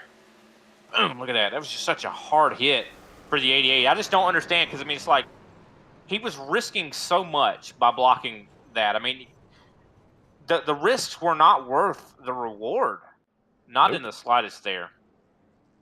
No, and I can assure you it's that kind of move there that makes enemies for the rest of the season. Just because it's not a smart play. Matt Cherry said it's just blocking the whole track. For essentially you could have gone one lap down there in that scenario, and it's not the worst thing in the world. You'll be able to get that back usually, especially when we've got this many laps back. There's going to be another wreck, so just get yourself the lucky dog, and it'll all be okay. Unfortunately, now it looks like that's going to end the 63, and actually just came down from race control 88 parked for the evening. Yeah, I definitely don't. I don't blame that call. I think that was definitely a worthy penalty there for the 88, and unfortunately, I mean, but the bad thing about it is him being parked for the rest of the race does not give the 63 a chance to get into the playoffs. That even though that penalty is just, it's not going to almost give justice to the 63 there. I mean, just unfortunate that Justin Clapper had to pay for that, and it's just unfortunate. It really does break. It's a heartbreaker. It really is. I mean, it's just to have your day ended because of something like that. And like you said, could have easily just let those guys go, live to fight another day. There would have guaranteed there would have been another caution. But hindsight's always 20/20. When you're frustrated and you're seeing red, a lot of times you don't make the most rational decisions. I could say that I've definitely done stuff like that before myself, right? Right, and hell yeah, we've all gotten heated under the helmet, especially in the sim rig. But the joke is, it took out the 81, took out the 79, took out the 52, but especially it took out the 81. That was going to be your one car in your alliance that was on the lead lap, ready to go ahead and go take a win away from some playoff guys potentially, because we were talking about how good the 81 was doing, and now his day's done too because he was inside of the 52. Yeah, that's for sure. I mean, and it's one thing to make another team angry at you, but don't make someone in your own team mad at you. Exactly. You know, it's But just like Thunderclap, though. We love to bring the short track madness to a big old mile and a half. oh yeah, we love it up here in the broadcast booth. It's a lot of fun to watch. I mean, it's not fun for those guys. Uh, and there it is. Green flag is back out in the air. Sean Boundy up through the gears. Really, really good start there for him. Of course, he is going to be somewhat all by his lonesome there. Not going to have much of draft help. So this could be a big opportunity for a driver not like Noah Rainwater. We thought earlier that Rainwater was going to be out of the race. This could be a huge opportunity for the 05. Silver linings here, folks. Yeah. Yeah, this is good news for the 05 because he avoided that incident. Now, hey, maybe he can go ahead and steal him one and win in a must-win situation.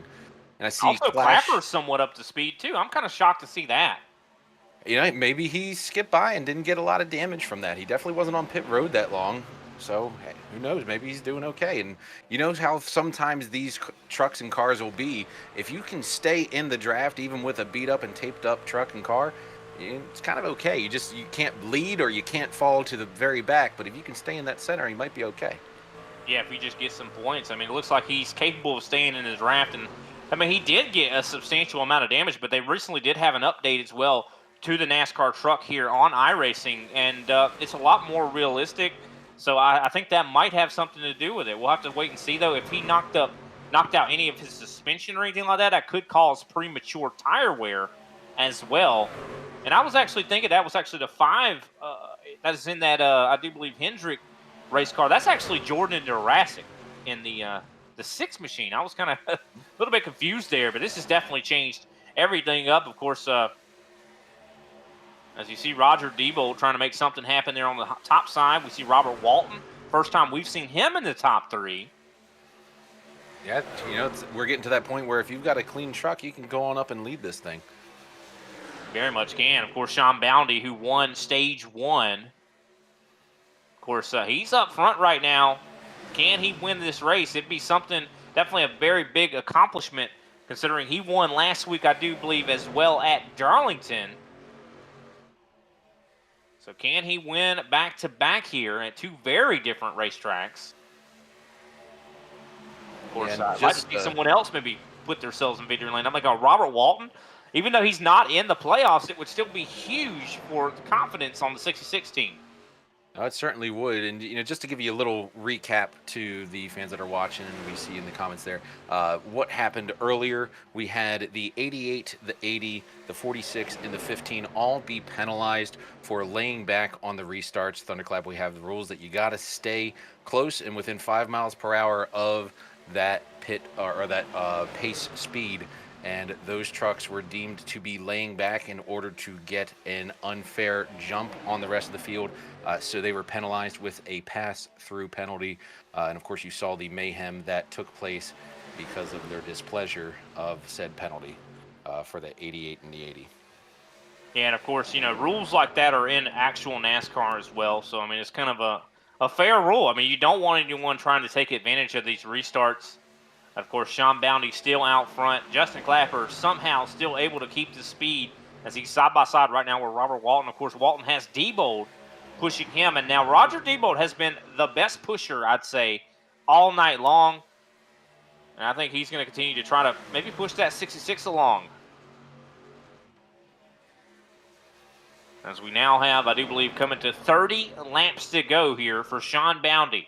Of course, these drivers are not, I do believe, capable of making it on fuel.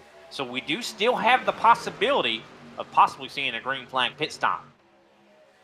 I gotta tell you, I'm gonna have to do my best Dale Jr. and not get excited seeing a DNQ car in second place with 30 to go at the Atlanta Talladega Super Speedway. That's funny. Yeah, Atlanta Talladega, that's for sure. As a team owner, I gotta be excited about it, though. I'm sorry. I'm excited to see him up there. Nothing wrong with that. I mean, definitely he's an underdog at the moment, considering he came into this race last in the round of 12. It would be an upset. Only bad thing it would upset as well someone that is was above the cut line as well. It would upset them, considering they would probably get kicked out of the round of 8. Well, hey, you all know what DNQ stands for. does not quit, baby. That's right. And, Noah Rainwater could have easily quit in this race. I mean, there has been a lot of times in this race that it has gone wrong.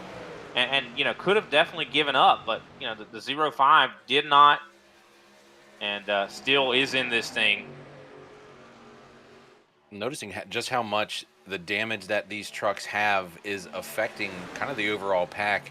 You've got, mixed and mingled, just, a couple 4Xs here, a couple 8Xs here, and they're not kind of able to stick together. Yeah, you can definitely see. I mean, the pace right now is not very as high as it was earlier in the race. I mean, it's over a half a second for some drivers. I mean, Sean Bounty's fastest lap of the race was a 30.650.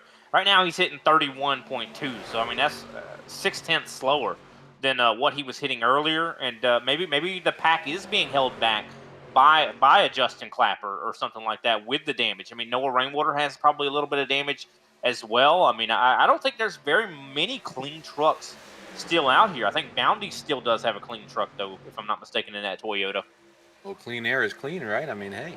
And I'm actually hearing now over the radio that some of the drivers, the 38 and the 63 especially, are talking to the 05 and telling him that he's, kind of a little bit all over the place. And they're saying it might be because of his damage that he has. They're kind of scared to get close to him because of the way he's bobbing and weaving behind that 35. And I think if I'm the 05, I'm like, so? I'm second. Yeah, I mean, hey, if you're scaring those guys and intimidating them, good. Get away from me. I want them to stay away from me because I don't want anybody to touch me. But it looks like the top line, though, is getting a really good run. We're seeing Robert Walton. He's now side by side with the leader. Now, keep in mind, I do believe the fuel window just recently opened. So any time now, we could see some guys dip down pit road to maybe go ahead and grab some gas and some tires. So, of course, I think that it'll probably be in the next few laps. We probably will start to see green flag stops. Or some guys might actually think that, we're probably going to see another caution, and they'll ride it out. I think the strategy, I don't know what I would do. What would you do? Would you wait for the caution? I would wait absolutely as long as I possibly could because, even though we're a little spread out right now, still, we've seen that 1-2 car wrecks can happen today. So I would wait until my crew chief tells me you are running out this lap, and then I would come in just because, the tires, they matter, but you aren't going to be a certain amount slower than you are at, say, 1.5 miles or other big tracks where, you're not doing the super speedway style racing. Go until you can't go anymore, which if they all do that, and a lot of guys decide to do that, it's going to be interesting entering 3 when these guys have fumes left in the tank. Yeah, and of course, some guys are going to have to pit at different times. I mean, you got Sean Bounty and Robert Walton. Both of these drivers are using the most gas being in clean air. I mean, clean air is great for handling, not good for fuel. Definitely. These guys are burning more fuel than anybody on the racetrack right now. And I think in about 15 laps, they're going to find themselves having to go down pit road. So I think that a lot of drivers are just going to buy their time. And Walton takes the lead, and I think this might have actually been on purpose from Bounty. I think Bounty slowed down on purpose to allow the 66 to get in front of him in efforts to save a little more gas. That might make sense. I mean, that makes sense to me. And, something while Walton takes the lead that reminds me of, in practice sessions yesterday, in practice sessions today, you couldn't separate those TTR trucks. They were doing absolutely everything they could. The Greg Vial Motorsports TTR trucks all trying to stay absolutely together all race long, and just the way that this race has worked out, we really haven't seen them do anything with it, and they're really spread out throughout the field now. They haven't been able to get that long TTR run to really show themselves anything. Right now we've got Matt Garrett and Tyler Truex together, but if they ride there for, if they keep staying there, they're not going to get Tyler Truex in a transfer spot. Yeah, Tyler Truex, of course, right on, I do believe, the edge. As we see a lap car, there is Damian Neeson.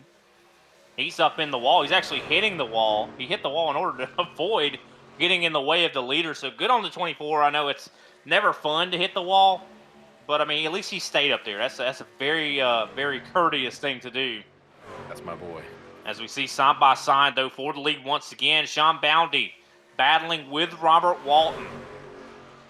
Walton's team's got to be very, very confident right now with the pace that he's showing in that race truck. Of course, I thought the way it seemed like Boundy was letting Walton get in front of him, but it looks like that maybe. Oh, I think we got some pit stops. I think I just saw someone dive down pit road possibly, or it could have been maybe someone locking up the tires. Something just happened. I saw some smoke. So Yeah, it looked like, I think the 63 all of a sudden got slow. I'm looking back now. Of course, keep in mind, the 63 got 63 of loose. Clapper is very damaged. And I talked about it a little bit. If you knock out the toe of one of these race cars, a lot of times that can cause premature tire wear. Could that be what's happening with the 63 and maybe slowing them down now? We did a lot of what earlier in the race. I had something interesting when I did that nice Jack Sparrow save that I would not be doing it again.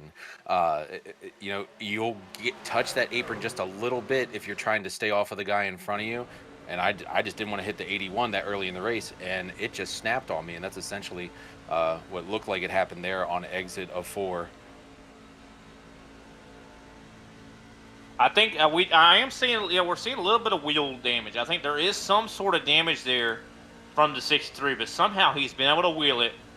And there could be something to that as well, that he could have maybe touched the apron a little bit, and that caused him to kick sideways. I mean, he still is holding strong in that 7th place position. It's all of a blinking issue there from Noah Rainwater. He is now fallen to 5th place, as of course Boundy is up top right now, being pushed by Roger Diebold. Now Diebold and him have worked very well together all race long, as we now come to 15 laps to go.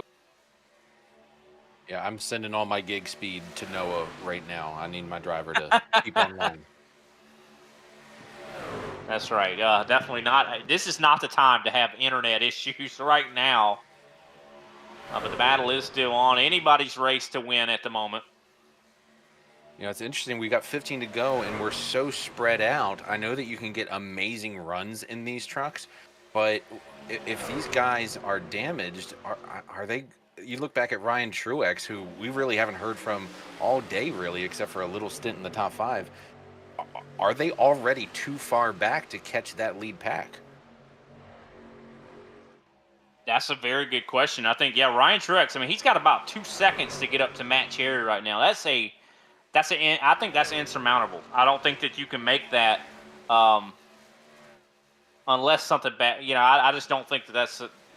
He's running lap times right now 32.454. I mean, that's a second slower than the leaders. So I think that he's pretty much out of the race. I'm wondering if maybe he's had some damage or what's going on with him. I mean, like I said, there's a lot of damaged trucks out here. The top 10, though, have started to single file out. And I think this might be because guys are preparing for green flag stops. They're getting really low on the gas right now. Well, I would love to see this come down to some version of a fuel strategy race after all the pack racing we had earlier. That'll just prove that this track is truly a hybrid track. Yeah, definitely. It's definitely very interesting. I mean, I love the old Atlanta. I love that. I mean, I have grown to like this one too. Like, I don't say love. I wrecked on lap 32. I like the old Atlanta a lot better. Yeah, it takes a lot more skill. It's just it's a driver's mile and a half. Of course, Sean Boundy has led the most laps so far here tonight.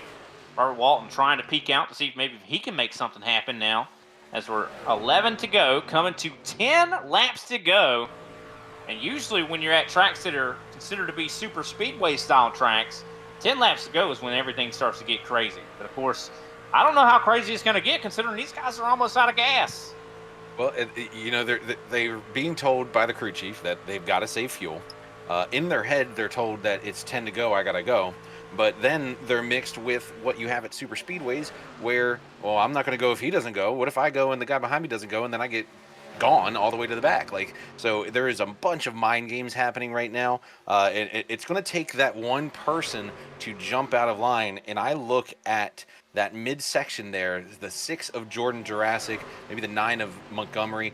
Those would be the guys that I'm thinking they're going to get antsy, and I expect them to jump out of the line. And I wouldn't be shocked if the 63 didn't go with them. Yeah, I definitely think that. I definitely agree with what you're saying. I think a lot of these drivers are just like, hey, I'm waiting for the first guy to go. But, I mean, if you have that mentality, everybody's just going to run out of gas. It's just, and whoever does end up going, that's going to be the winner, and maybe not even take tires. Maybe I would just maybe go down there, put a drop of fuel in, get back out and back at it, and that could be the winner if that comes down to that. That's the thing at this point. What I mean, are you going to need like a gallon, a half a gallon to like get there? I mean, if they can get to like 5 laps to go, it puts new meaning to splash and go. And you got to hope that these guys hit their pit clear button right and didn't leave tires on accidentally, because that'll just kill all their momentum. And also, when you're doing a green flag stop, I mean, even at a track like Talladega or Daytona, I think this track probably even on steroids, when you're coming off a pit road on old tires, that's very difficult. I mean, it's not easy. I mean, you might even lose as much time as you gain by not taking tires. I mean, a lot of times the handling off of pit road can be costly if you're on old tires. Oh yeah, and we just heard that the 35 is pitting in, so I bet you that's going to bring a bunch of these guys in. Watch them dive off a 3. And you did mention that the rule was you have to pit from turn 3. Matthew Montgomery has decided to stay out along with Jordan Jurassic, as well as Matt Garrett, Tyler Truex. Group of 5 came in. Diebold locking it up almost into the 35. Did they get down to speed? And I think they did. But you see the smoke coming off of those race cars as they had to lock the brakes up. Side by side, though, for the lead, Matt Garrett and Matthew Montgomery battling right now. As here comes some more drivers. Montgomery, Garrett, and Foley all coming to pit road here. Oh, Matt Garrett. Actually, I thought he was coming to pit road. He's actually almost about to get wrecked by Tyler Truex. Friendly fire, friendly fire. I was about to say, aren't they on the same team? We're on the same team, man. And Jordan Jurassic right now is hanging out in the grass. We're not going to pay him to cut that grass. I hope he knows that. Oh, boy. Well, you know what's funny? What did I say a couple laps ago? Where are these TTR guys? Why aren't they working together? And now you've got a line of 4 of them all together, and they're all coming in at the same time. So their goal is to put as many cars or trucks together coming out of pit road and see if that'll be enough of a draft to put them where they need to be. I mean, I am at a loss. I have no clue who is going to win this race. This is going to be luck of the draw here. Freeman now is the leader. And John Freeman, apparently, from what we're hearing from our producer, he has been saving. And maybe, we'll see if that's going to be the winning move here. Oh, there he goes. Freeman's He's coming in. coming down. I think he's got to come down pit road as well. So even though they were saving, they're not going to be able to make it. Oh, and he's coming down all by himself. That's going to be not good at all. Tommy Allen Jr., now the leader. Where the heck did he come from? Of course, he is near the end of his fuel window as well. He's been out here for 35 laps. If Tommy Allen Jr. cannot make it, I think the win is possibly going to go. I don't know. It's getting close because you see Sean Bounty and Tyler Truex and Ryan Truex. Yeah, they're racing. All of them are battling this is the race right for the now. winner here. They are racing for the win right now. Sean Bounty, I think, is possibly going to win this race if Allen Jr. cannot make it. Sean Bounty, could he go 2 in a row? As we take a replay here. Yeah, Tommy Allen is right behind them, but he's going so slow. It looks like he still has fuel, but he is hyper saving right now because he knows he can see the guys that would pass him. Yeah, of course, the gap right now between Tommy Allen Jr. and Sean Bounty is roughly 25 seconds. And I think he might be running out of gas. Final lap. I think he has taken the white flag. The RL Productions white flag is That waving. truck is silent. He is out. The 28 out is of out of fuel. gas. This is going to be Bounty's race if he can get him. Robert Walton, though, I don't know if it's really his race because Robert Walton you're is right. pushed by Tyler Truex right now as they have now taken the white flag. Final lap. Robert Walton has taken the lead. Ryan Truex behind the 69. That they could push him up there and he could lock himself in. This could go either way. You see Sean Bounty jumps up in front of the 69. Debo goes underneath 3 wide, even drives it on the apron. 69's looking in. Who is going to win? Sean Bounty side by side with Walton, and Walton is going to win this race. Wow. Robert Walton. I think, is this his first win in this series? Absolutely, as far as I know. My goodness, the 66 grabbing his first win in competition in the Thunderclap iRacing series presented by TLC Incorporated. No winner or nobody in the playoffs won this race, so that is going to take an opportunity away. But I think points-wise, I think Tyler Truex probably got enough points to secure it. We'll have to wait and see what the final results are going to be for the, of course, the next round. I would Robert tell you, Walton burning it down. Go ahead. I would say that most likely, and I'm not a mathematician here, but looking at it, where Formosa ended up finishing, he is not going to transfer because Clapper had himself a good points day. I would say that Tyler Truex in the 69 and the 63 of Justin Clapper take that 7th and 8th spot and move on. Well, actually, no, because Matt Cherry had himself a good day too. The math don't math. Yeah, I think you might be right though about Tyler Truex possibly just took that spot from Formosa. I think as we take a replay here of the last lap here.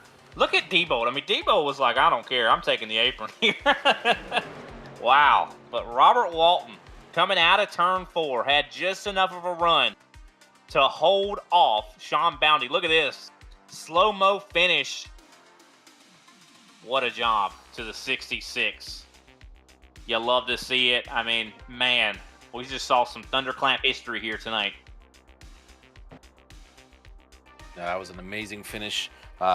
Love that we got to see fuel strategy mixed with the super speedway feel, and the fact that it came literally quite down to the wire. But it shows you how talented these guys are, because really a lot of the guys that were in the top 10 finished in the top before the cycle, finished in the top 10. So that shows that they had the speed going in and out of pit road, which that's hard to do in itself.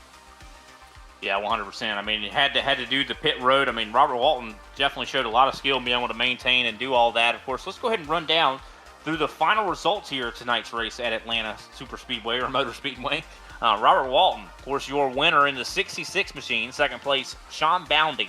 Third place, Tyler Truex. Fourth place, Ryan Truex. Where did he come from? Fifth place, Roger Debo. Sixth, Reed Foley. Seventh, Greg Vielle. Eighth place, Justin Clapper. Ninth, Matthew Montgomery. And 10th, Noah Rainwater. Of course, 11th place, Matt Cherry. 12th place, John Freeman. 13th, Matt Garrett. 14th place, Jordan Durasic. 15th, Tommy Allen Jr. 16th, Anthony Burleson. 17th, Damian Neeson. 18th, TJ Lee. 19th, Brandon Schumann. 20th, Scott Formosa. 21st, Darren Dennis. 22nd, Mark McCrary. 23rd, of course, my impromptu broadcast partner, Bo Condon. 24th, Kyle Newkirk. And 25th, Joshua Kohner, who I do not believe actually started the race. And we're going to go ahead and take one more brief commercial break. We'll be right back with our post-race show here on Grid Vision. Racing isn't easy, but experiencing it is. iRacing puts you in the driver's seat with the industry's leading sim racing game. Drive. Racing isn't easy, but experiencing it is. iRacing.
Welcome back, everyone, to Grid Vision. Of course, we just saw a thrilling conclusion to the Pool Jerks 225. Of course, we're going to be joined now in the booth by our third place finisher and possibly moving on to the next round of competition, Tyler Truex. Tyler, what a race there at the end, man. I bet your heart rate was going through the roof. Phew, yeah, that was a fun one for sure. 100%. Now, what were some of the difficulties here tonight? It seemed like tires actually seemed to matter here tonight. Yeah, well, that first run there, I didn't take a set of tires and was out going to the second stage, and I was on older tires. It was pretty free, but once we after that second stage, we still had 100 to go. Kind of seemed like everyone settled down and was kind of managing their stuff. I kind of just rode around the back after that second stage, so tires really didn't seem too big because we kept getting them yellows, and like I said, everyone kind of fanned out and was riding there. Just those first two stages. The stages in this series are so short compared to like any other type of deal. Usually the stages are first half the race, you know. So these stages being super short, it makes the first quarter of the race really action packed, you know, trying to collect points. And then it's kind of just ride around for 3/4 of it. Well, I know you kind of came into tonight almost needing a good day. I mean, or good points day, just considering, I mean, Darlington was not as favorable to you, but you came in here and you were able to get some good points, and hopefully you're able to move on. What was the strategy kind of coming in? Was it just to get good finishes in the stages?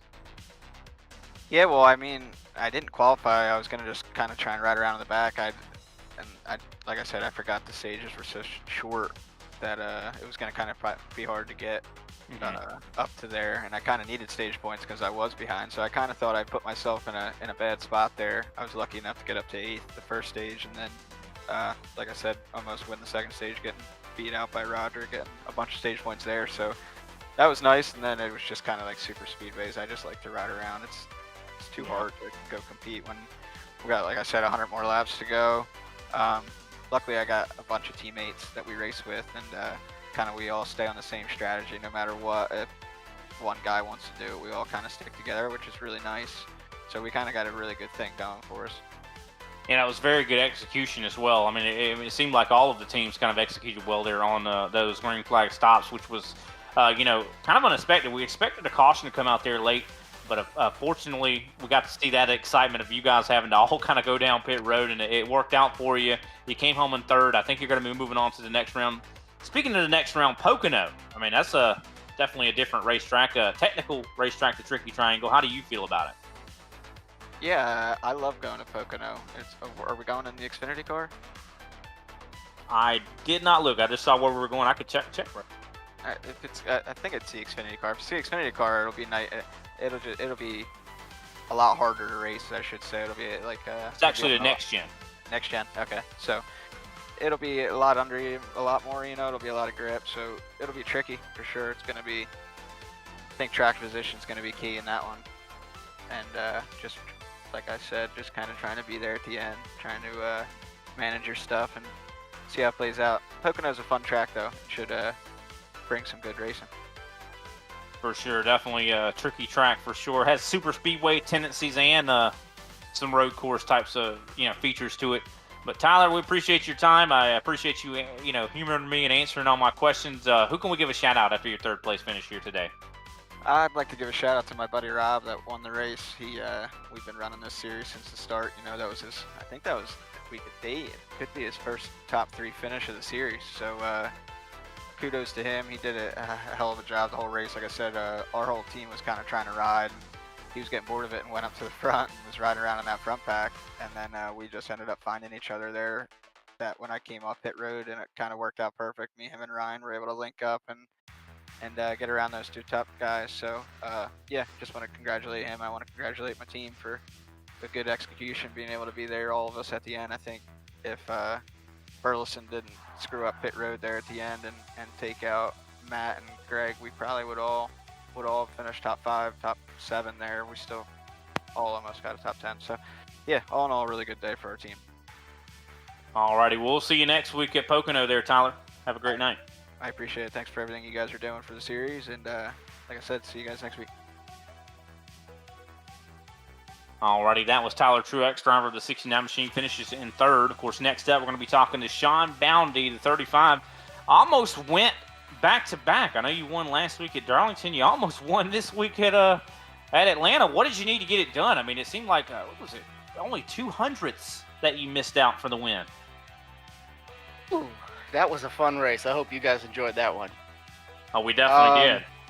Well, right there at the very end, I mean, most of that race, I was working on trying to help Matt Cherry and Roger Diebold get as many points as they could, and was able to get Diebold some stage points to try to. I don't know where the points actually ended up yet, but doing my best to try to get him as many points as I could and just stay up front and be competitive. And Diebold got about 4 minutes of repair done throughout the course of this race, so it was hard to get him completely caught up to the lead and take over at the front, but I wasn't really sure where we were all going to cycle out after that last pit stop. It was the first real competitive green flag pit stop we had all night, and a lot of us just executed it really great and came out together fighting for the end. But I guess for me personally, where it went wrong is I got up to the top and got around Walton, and when that happened, Walton left the bottom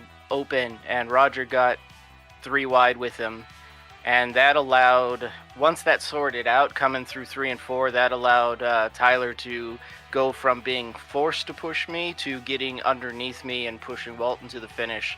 Had they not gone 3 wide or whatever, Tyler couldn't have moved down to remove my advantage from getting that run on the top. And that's it. That's where that 22 thousandths of a second went.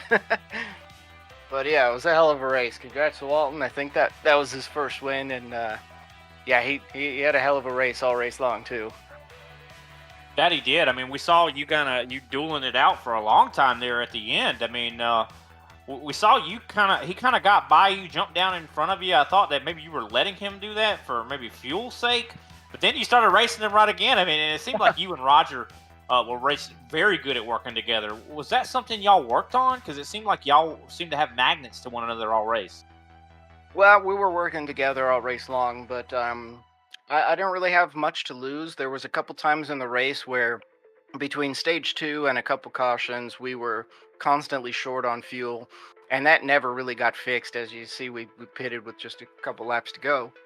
But yeah, we're working together mostly, and I figured since I don't really have to worry about the race, I didn't bother riding in the back, and didn't bother trying to save fuel and see if I can stretch it without an extra pit stop. So ran it as hard as I could, and because Roger had a little bit of a parachute whenever somebody left him, he didn't have anybody draft up to, so I'd pull back out and give him a crane to pull back up and stay with the lead pack to try to keep them competitive and keep them in contention to try to win this race if something played out. So most of that was most of those decisions were just see if I can keep them up here and not get caught, falling too many points back. And right there at the very end, where we knew where the cards lined up, tried to make a final play, and then the way it just worked out, I didn't have that final push through turn 4 to overcome that few inches. 100%, and it definitely would have been probably sad to a lot of the other drivers if you had won 2 in a row. But I mean, I was hoping for the double back-to-back. You almost did it. I mean, you almost did it. That's for sure. I mean, but now it's time to focus on the round of 8. We're going to Pocono next week. How are you feeling about that racetrack? I enjoy Pocono. Not as much as I loved Darlington before I went there, but Pocono's always a fun track. I enjoy that one very much. Iowa's the only one on my list that I'm worried about, and I'm just gonna survive at Iowa the same way I did at Dover. But the other 2 tracks I love very much, and I'm looking forward to going there. All right, well, we're definitely looking forward to it as well. Iowa's actually my favorite track, pretty much on the service. Such a great track. Can't wait to see what you're able to do, Sean. Who can we give a shout out after your second place finish? Just everybody at the league. Excuse me. I'm chewing on something. But yeah, Thunderclap for putting this on. You guys for the great broadcast that you do, Good Vision. It's one of the more enjoyable broadcasts that I've ever gone back and watched throughout my entire racing career. I enjoyed very much. You guys do a fantastic job, and TLC for letting us do this. It's been a blast. All right, Sean. Well, you're going to make us blush up here in the Grid Vision booth. We thank you, Sean, and we'll see you next week, brother. Thank you very much. All righty, that was Sean Boundy, our second place finisher. Next up, I think it's the first time I've ever talked to him in the booth. And I think, if I'm not mistaken, this is Robert Walton's first trip to victory lane in Thunderclap. Is that right? Yes, it is. What a accomplishment. I mean, you executed pretty much flawlessly on the pit stop, the green flag stop as well. So it wasn't just you were able to be fast here. It was that you actually were able to execute on pit road. Walk us through how difficult that was. It was real difficult. The two leaders got down pit road faster than me. I was able to catch up a little bit right before they got in, and they both left before me.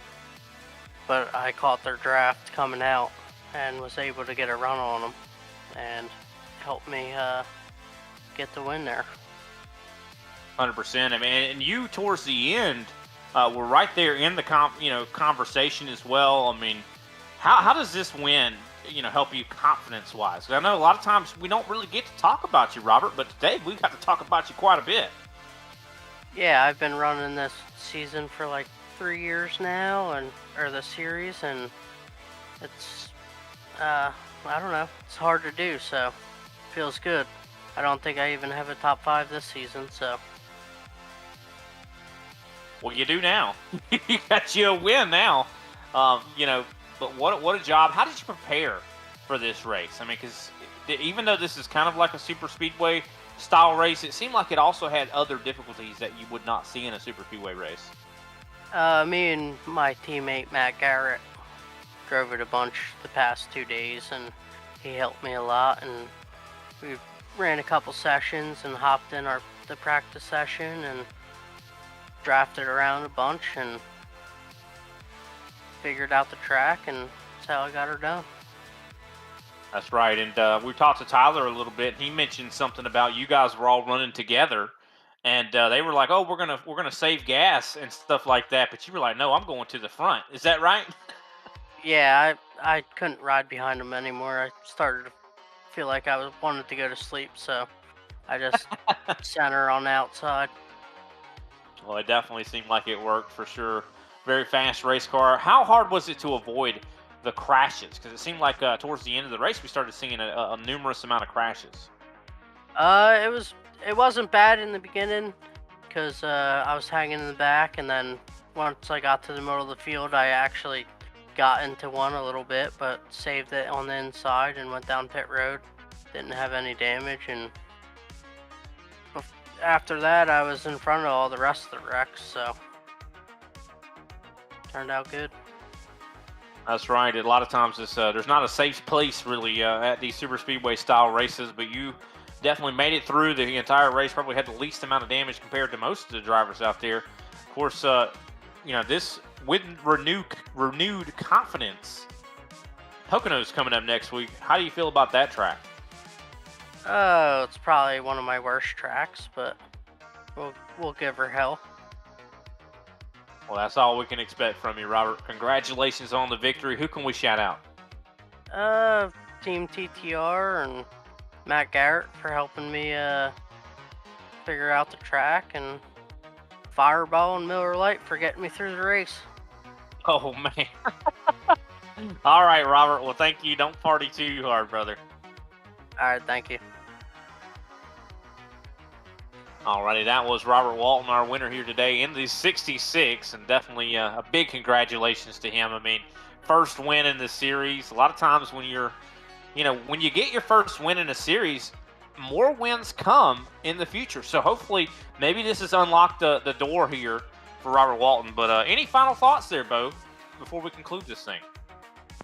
Well, I just love a first-time winner. That's a lot of fun. Robert's been in this league since the very beginning, and we've raced with each other a lot throughout that time. And it's just good to see him up there at the front and be there when it mattered and get that W. And I like to say I wasn't wrong. I said TTR was coming, and there they went. 100%. Well, definitely, we appreciate everybody out there that tuned in and watched here tonight in the Thunderclap race. Let's take a look at the schedule for the rest of the week. And of course, we had last night Champion Power Equipment Truck Series at Talladega, and today we had some more Super Speedway style racing in the Thunderclap iRacing Series at Atlanta Motor Speedway. Of course, the Super Speedway style racing is pretty much in the past now. As of course, Friday we're going to be going road course racing at Watkins Glen in the NASCAR iRacing Series, or NIS, 9 p.m. Eastern Standard Time. So definitely tune in for that one for sure. Me and Austin Edstrom will be on the call. And of course, rounding out the week, we'll be on Sunday, 12:30 p.m. Eastern Standard Time. We'll be at Watkins Glen again in the Global Racing Truck Series. So that's going to be a good one for sure. Those guys never disappoint. Of course, that will round out our week. And I should mention as well, on Saturday, we are going to be doing the Major Series Grand Prix at Long Beach. So make sure you tune in and keep an eye out for that one as well. As I mentioned, I appreciate everybody out there tuning in. And on behalf of all of the guys here at Grid Vision, co-owner and producer Austin Derbyshire, Justin Levine, Taylor Burris, everybody that is really involved in this series. Of course, thanks to the Thunderclap guys. And also thanks to Bo Connon for coming in and filling in. Of course, hopefully we'll see Justin Prince next week, and we definitely appreciate him as well. And also shout out to the Pool Jerks, and as well condolences to Greg Schneider's family and anybody that's close to him for sure. But we'll see you next time on Grid Vision.